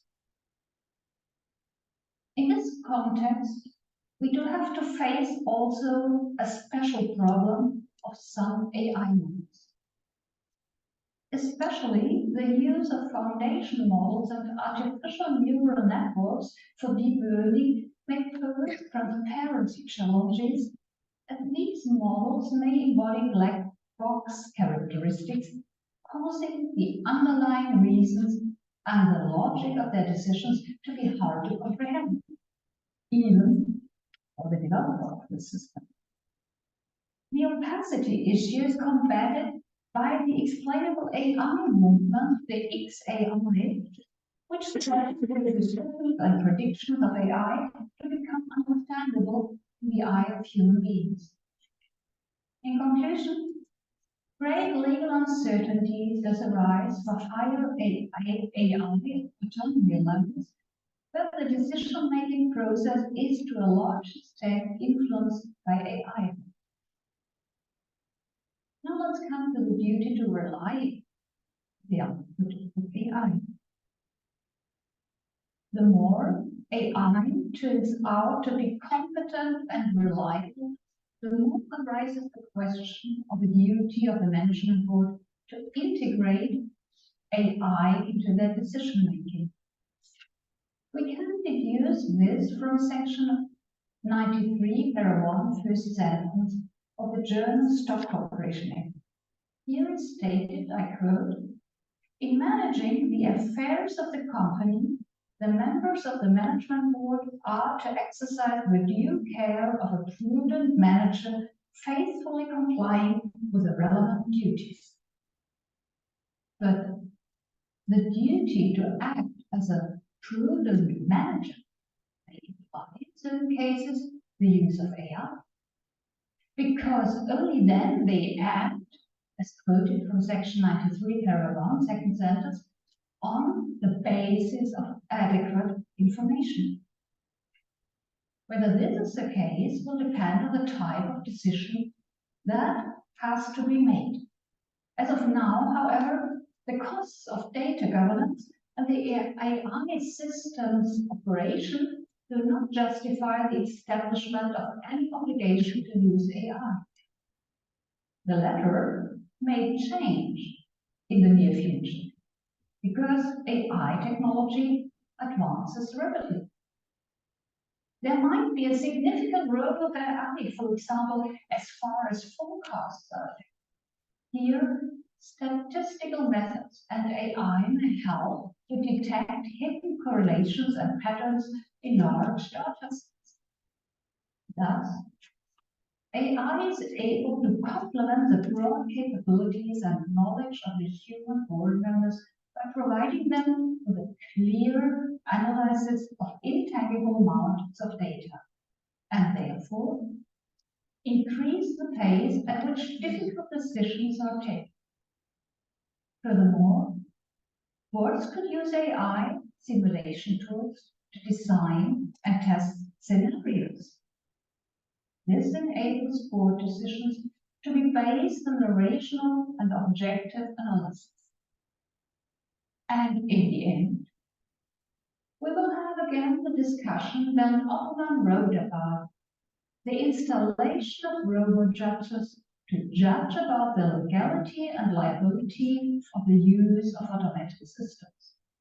So, Bernd Oppermann's researches are not only very innovative, but will become even more relevant in the future. Thank you.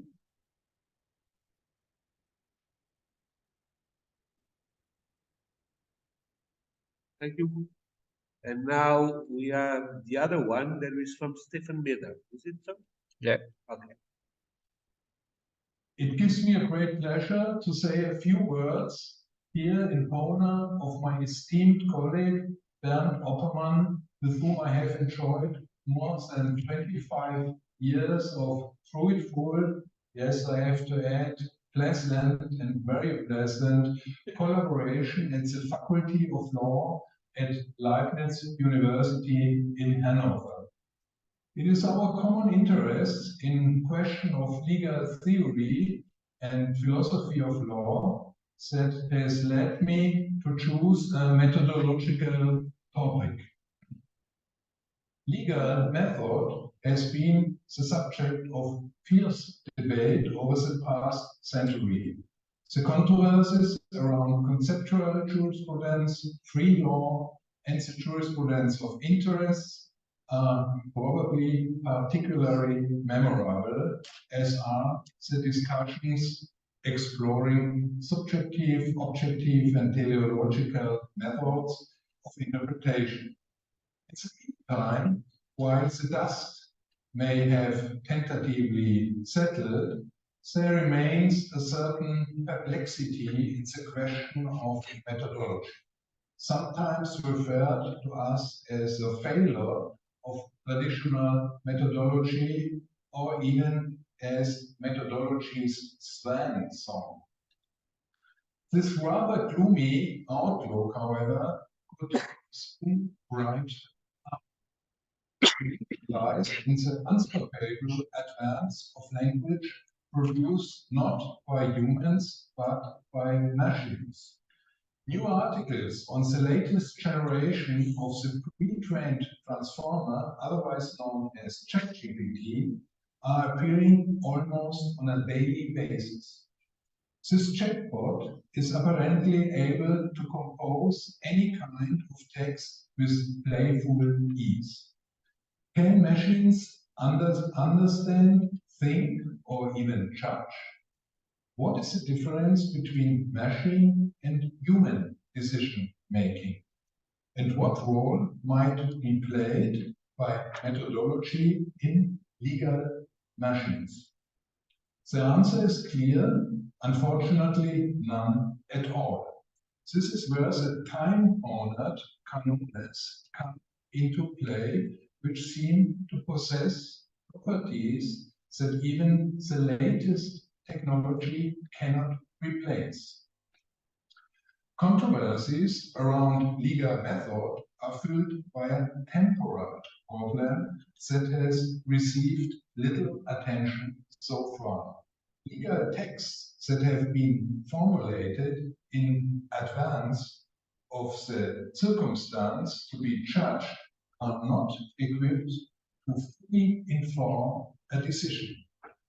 Time has shown us that the emergence of a norm differs from the moment in which it is legally applied. This is why an already existing norm cannot simply be reproduced at the moment of its application to a certain circumstance, but must be rendered more concrete in order to be brought to life. Autonomous or self-learning systems are unaware of this difference. They work on the premise that all law exists before it is applied. This means that at the moment of decision, neither the present nor the future, but only the past dictates the what to do. The reason for this lies in the way artificial intelligence works. ChatGPT, for example, operates by transforming millions and millions of data in the form of text snippets into mathematical equations. Based on their numerical frequency and probability, it can then calculate under which circumstances each word occurs. It is therefore a statistical model of word sequences whose plausibility or even truth lies in the fact that people have often spoken and written in such a way in the past. In temporal terms, this means that the machine generates decisions on the basis of training data whose common feature is that they come from a time before these decisions. This can cause problems, especially when an improbable event occurs or when the existing body of norms requires new supplementary legislation. As had been said many times before, ChatGPT is not intelligent. A bot is incapable of understanding. While it may respond with correct syntax, it knows nothing of semantics. Nor can it pursue objectives, intentions, or interests like other machines or autonomous systems. ChatGPT is unable to experience feelings, not being in possession of a body or any form of corporal reality. These deficiencies give us reason to recall the distinction between the intellectus and the affectus that has been of interest to philosophers for centuries. If ChatGPT possesses either of the two, then intellectus at best. It certainly knows no affectus. Human understanding and social interaction, on the other hand, encompass not only an intellectual but also an emotional aspect, which I will explore further in the following. It is with intellectus that we grasp or comprehend an object, while through affectus we are seized by it. In cognition, therefore, we are more active, and in sensation, on the other hand, more passive, of which devotion is only one of many examples. The affectus also operates in our interests, intentions, goals, desires, or aspirations, in the sense that it extends to encompass objects that attract us in some way. In this respect, I would like to quote a well-known excerpt from Savigny's treatise, The Vocation of Our Age for Legislation and Jurisprudence, on the merits of the method of the Roman jurist. Should the latter, that is the Roman jurist, Savigny says, and I bring now the whole quotation, should the latter have a case to decide, they proceed upon the lifeless perception of it. And we see the whole relation formed and modified step by step before our eyes. It is as if this very single case was the starting point from which the whole science was to spring. This passage is reminiscent of an often quoted guiding principle of methodology. the formula of looking back and forth between the major premise and the real life circumstances. There is, however, a subtle and barely noted difference between this back and forth and the method of the Roman jurists. The difference lies in the fact that Samini laid the focus on the individual case, thus establishing a primacy of reality. With the case as a starting point of the whole science, his methodological interest focuses on the experience that results from the impact of an event on the person interpreting. These two directions also inform the distinction between intellectus and affectus, assuming that humans anchor themselves in time only through emotion, whilst the intellect stands beyond and unaffected by time. Famous is a sentence, I remember the oldest sentence of the Middle Age, but used also in the 19th century until today, intellectus supra tempus. The lack of affectus in artificial intelligence means not only a lack of reality and direct encounters with the object, but also a lack of relation to the present time. Even the most modern machines can, as already indicated, only process data it has been fed by a human prior to the moment of decision. The fact that a machine does not know the present world, that it lacks immediate perception, and that it generates decisions on the basis of training data that originate from a time before the decision, will create problems whenever an unlikely event occurs or the existing stock of norms proves insufficient and requires supplementary interpretation or even new legislation. While modern systems may be able to learn and process new data after the learning phases, these abilities in fact tend to create new problems rather than compensate for their lack of direct vision and presence. This is because their ability to learn has the unpleasant side effect that their output begins to take on a life of its own in relation to the input. As a result, the individual steps towards a decision can no longer be reconstructed. It remains unclear, or as it is often said, opaque, whether the program is merely identifying and reproducing existing patterns or word sequences, or whether it is adding something of its own and thus producing new legislation. Why is transparency of the juridical argument so important for legal decisions? The reason lies in the momentum, self-referentiality, and reflexivity of modern legal systems.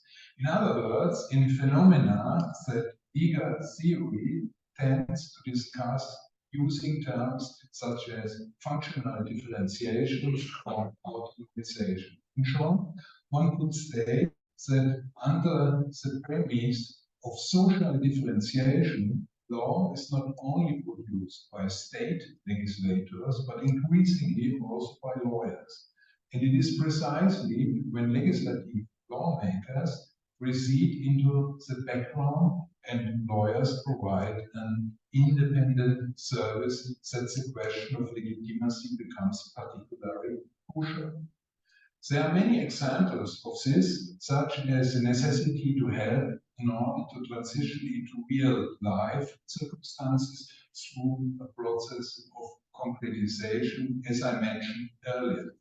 Lawyers are challenged even more when there is a lack of provision for concretizing norms, such as in the case of unclear legal terminology or generalizing clauses.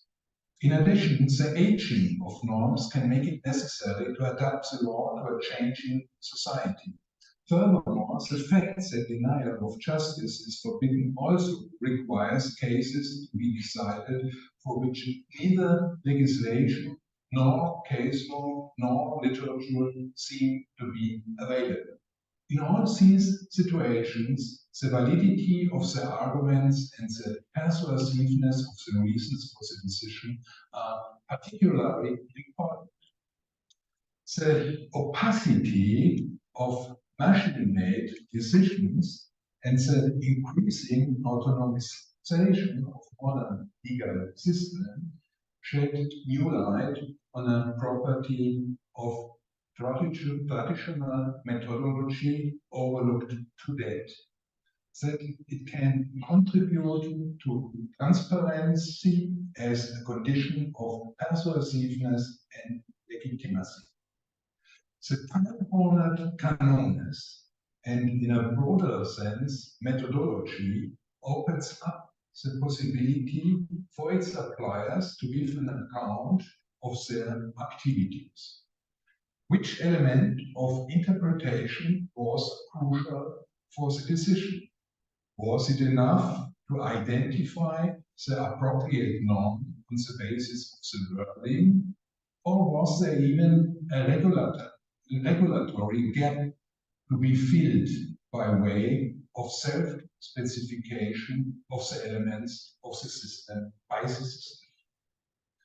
I come to an short summary. My thesis could be: legal machines do not know the difference between the norm and its concretization.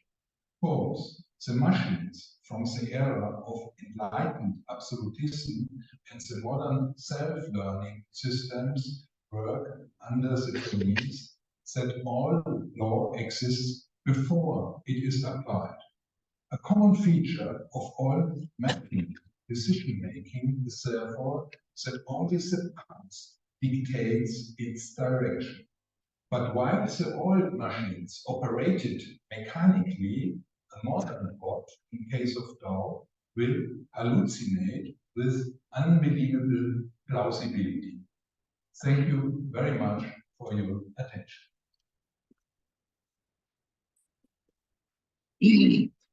Thank you very much. And now, Susanne.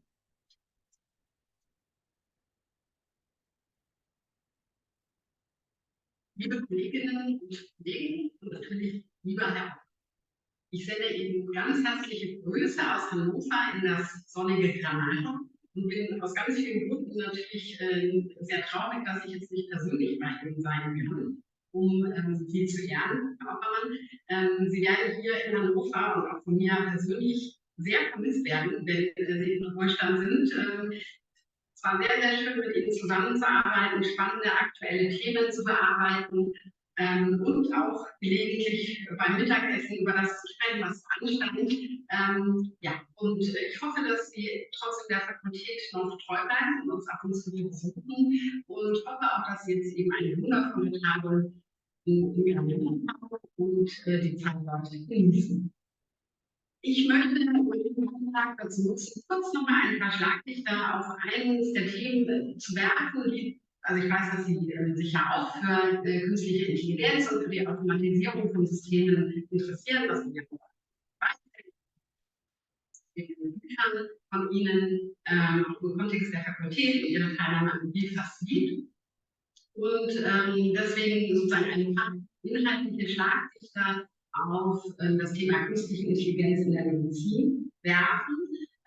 Wir alle, die sich damit befassen, wissen, dass künstliche Intelligenz in vielerlei Hinsicht neue rechtliche Probleme aufwirft, insbesondere deshalb, weil sie so schwer vorherzusehen und auch so schwer zu kontrollieren ist, sowohl ex ante zu wissen, was eigentlich die KI vorschlägt oder wie sie entscheidet, wenn sie gar selbst entscheidet, und eben auch ex post ist dann schwer festzustellen, was eigentlich schiefgelaufen ist oder Fehler lag. Und das macht sie aus rechtlicher Perspektive ja spannend und notwendig, neue Regelungen, neue Dokumente zu werden. Deswegen möchte ich ein kurzes Fallbeispiel nutzen und da ein paar Punkte dran diskutieren. Mein Fallbeispiel ist, dass die Rheumatologin Angelika sich für eine Diagnose entscheidet, die auf Vorschlägen eines lernenden Systems basiert. Die Weltdiagnose stellt sich letztlich als falsch heraus, was zu einer fehlerhaften Therapie und dann eine Schädigung des Patienten führt. Jetzt eben das Besondere an KI, der Grund für die Fehlerhaftigkeit des Vorschlags kann im Nachhinein nicht bestimmt werden. Und das Wichtige, wenn wir auf die Haftung der Angelika schauen, ohne das Programm hätte sie möglicherweise die richtige Diagnose gestellt, dass sie tatsächlich kennt. Aber sie hat sich an den Vorschlägen des Programms orientiert und deswegen am konkreten Fall nicht an die Diagnose gedacht. Jetzt will ich nicht ins Zivilrecht abschweifen, weil hier auf der Tagung sehr viele zivilrechtliche Expertinnen und Experten sind. Da setze ich mich nur per se in die Nessel, sondern ich konzentriere mich aufs Strafrecht und auf die strafrechtliche Verantwortlichkeit von Angehörigen aus. Und kommt jetzt eben hier vorsätzliche oder fahrlässige Körperverletzung oder Tötung.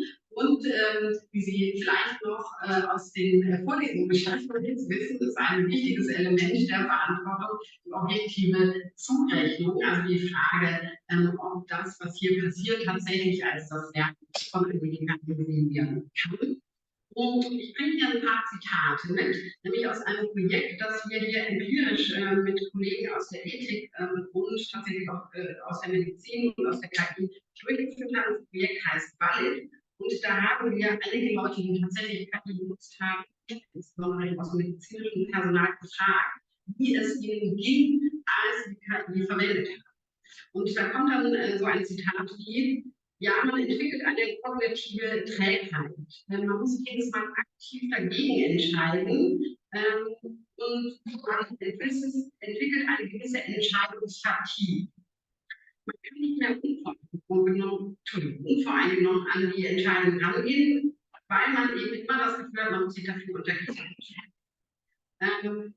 Die MedizinerInnen selber merken auch, das aus dem Zitat, dass die gefühlte Verantwortung übertragen wird. Nicht unbedingt die rechtliche Verantwortung, aber die gefühlte Verantwortung. Und das ist Verantwortungsdiffusion. Also das ist den Personen bewusst. Und deswegen wird hier gefordert, aus dem medizinischen Personal selbst, dass die Entscheidung am Ende immer noch beim Arzt liegen soll. Das bedeutet, dass der Arzt eine etwas unklare Informationslage hat. Er hat nur irgendwie einen Vorschlag der KI und soll jetzt, ohne sozusagen alle Gründe dafür zu kennen, sagen, stimme ich zu oder nicht. Und eine zusätzliche Erschwernis an dem Punkt ist, dass man jetzt auf unsere Angelika auch weiß, dass sie auch haften muss, wenn sie sich gegen die KI entscheidet. Und vielleicht das nur aufgrund eines diffusen Bauchgefühls. Und dann sind wir in verschiedenen Projekten dabei, ein Konzept zu entwickeln, das ich noch ganz kurz betonen und vorstellen möchte. Das heißt Meaningful Control. Und das kommt eigentlich aus der Diskussion der autonomen Waffensysteme. Ich glaube, dass es sich aber sehr gut übertragen lässt auf viele Kontexte, in denen KI eingesetzt wird. Und es geht darum zu sagen, dass die Mindestvoraussetzung für strafrechtliche Verantwortung und dann auch für zivilrechtliche Haftung ist eben, dass die Person über die KI bedeutsame Kontrolle hat. Und die Diskussion ist jetzt natürlich im Recht, was bedeutsam, wie wir das sehen. Und ein wichtiges Element ist jedenfalls, dass man eben nicht nur einen Vorschlag bekommt und dann ja noch nicht einführen kann, sondern dass man zum Beispiel Gründe genannt bekommt, dass man die KI vielleicht noch etwas sagen kann, dass man entsprechend ausgebildet wird in der Nutzung der KI. Teilweise wird gefordert, dass die KI ab und zu sogar bewusst Fehler macht, damit der Mensch merkt, da kann ich nicht hundertprozentig auf sich verlassen. Ich muss immer wieder reflektieren. Man mit Fehler tatsächlich.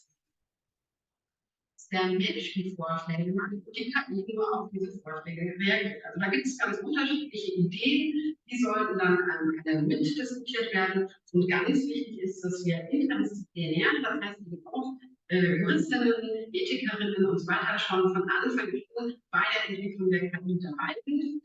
Nicht nur, damit wir uns Jobs erhalten, sondern auch, damit wir tatsächlich auf die Entwicklung der KI Einfluss nehmen können und dann eine bedeutsame Kontrolle aller Menschen erhalten. Und wie gesagt, ich hoffe ganz sehr, lieber Herr Oppermann, dass Sie auch in Zukunft bei diesen Diskussionen uns tatkräftig unterstützen und dabei sind und mit überlegen, wie wir das umsetzen können, wie wir diese modernen Technologien rechtlich einlegen können. Und jetzt wünsche ich erstmal ganz viel Spaß in den wunderbaren Granada. Genießen Sie. Hoffentlich ist es ganz anders.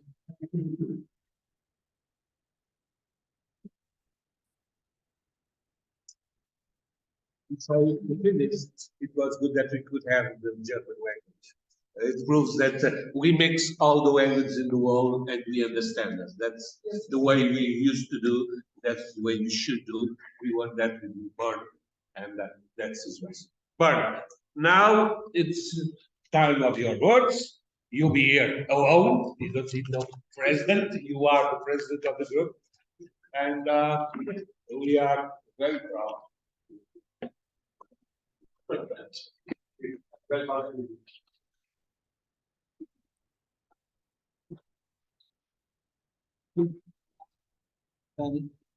See, I must be happy. Well, it's impossible, really, to react on this surprise, which it really was, dear friends, colleagues, and distinguished guests. Of course, I'm becoming old, already retired, that's true. And I'm very proud that I see my scientific activities as a teacher and even my personality honored in such a way by people which opinion I estimate highly. So that's just too much for me, so that I cannot really react adequately on it. Even more that it was a surprise and I didn't know what you were saying. But nevertheless, it is great to have such a symposium. And I think not everybody is privileged.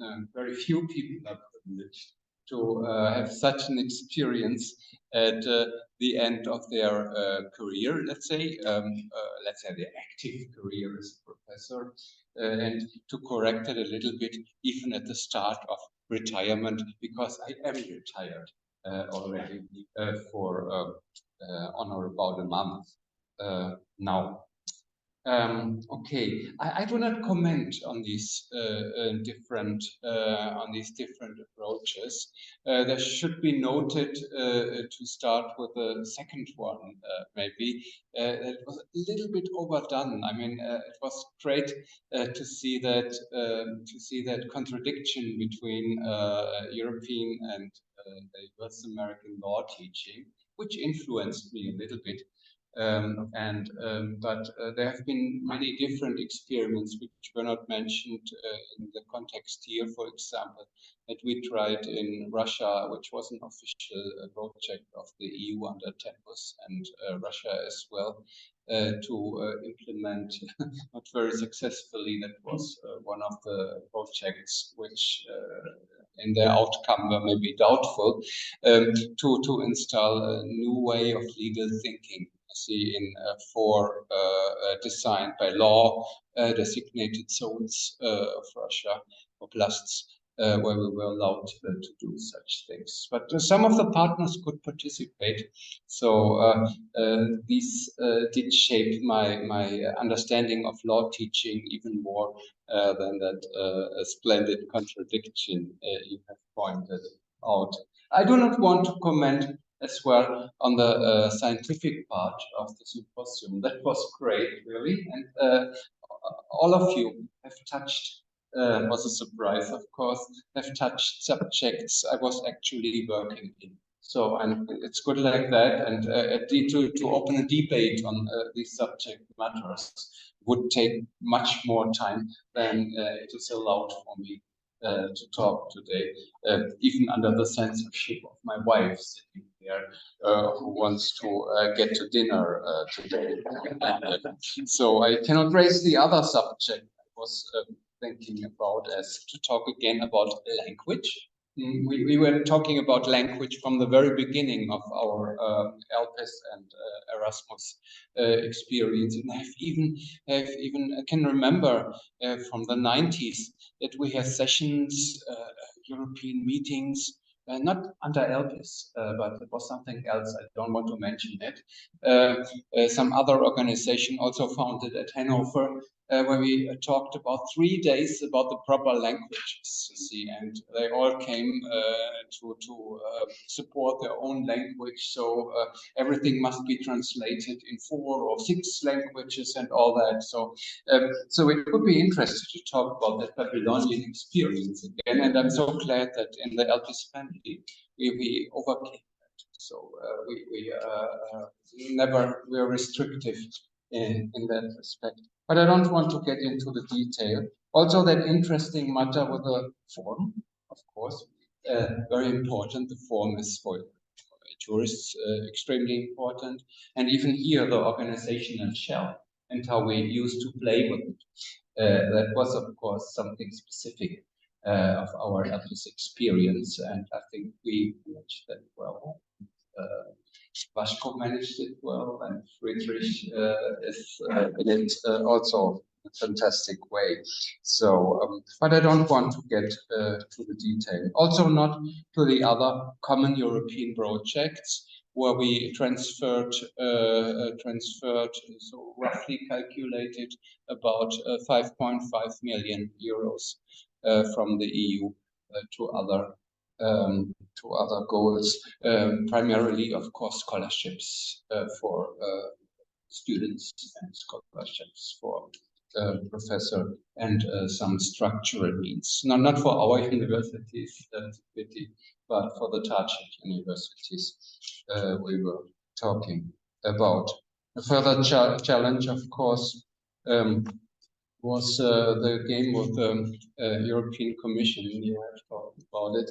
We'll never forget that. And this was, of course, a deep impression, but a fruitful task at the end. Say, very proud. I think not any father can say that about his children. I have no physical children, but it is the greatest thing that if you started for 18 years with some task, with some project, and have potent followers who are able to continue shape in a different way, realize. That's really something, some great experience. Not to have the idea it's all without, you stopped being retired and it was without sense what you did during your life. It's very close to our work. Imagine what we all did as lawyers, law professors, to write a work about a commentary about or article about some legal subject, and 3 years later, 5 years later, this is old-fashioned. This is something nobody will read again, except maybe a legal historian, as my friend Professor Meder. And in that sense, of course, that our organizational work showed to be more fruitful as I expected. As a private law professor, I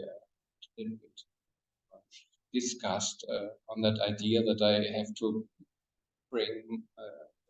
get over my life with endless conferences in Europe and elsewhere, and with doing administrative things. But on the long run, I must say it was worth the trouble.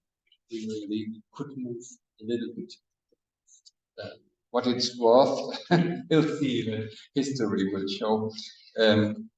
Also, I wanted to talk about ELPIS again, but you did that properly, so I don't have any further comment. And of course, you all know that, well, there have been, from the beginning, there has been a specific reluctance concerning our work in ELPIS due to that academic travel program, as some people call it, you see. But I really think in order to change things, to move things, especially to move things on an international level in Europe, it is important to have fun at the same time. And even for science, I'm still with Nietzsche in the sense of joyful science. So it makes sense to have fun with each other as well, while we do organizational exchange and scientific exchange and teaching exchange. So that's important too. With one thing, well, with the photos, yes, that hit me in a personal way. Yes, I like to do photos sometimes, but at the same time, I believe I'm pretty good. I had many years where I didn't do any photos at all. Let's say it's a romantic idea that as soon as the steps of the idol in the snow are melted, I keep no picture anymore. So I'm not so sure whether it makes sense. Last but not least, I like to mention concerning the diplomatic thing. Of course, I have learned such stuff in the practice of my life, autodidactic, of course. But during the recent decades, at least the 2.5 recent decades, I relied very much on my wife in that respect. I should mention her, who has diplomacy in her blood and soul. And so I have learned quite a lot of her view on the world. So let me thank you, and I don't want to stress the time. It's exactly 7:30 now. Thank you very much for all this. Again, not everybody, very few people are privileged to have such an experience at the end of it. Thank you.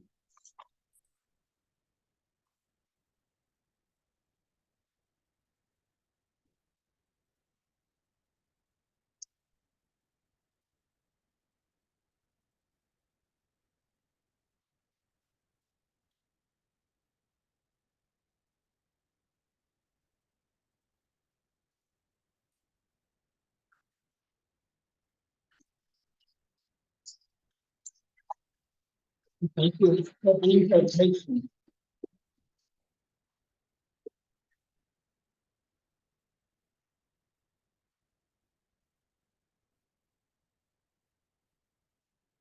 No, let's move to English.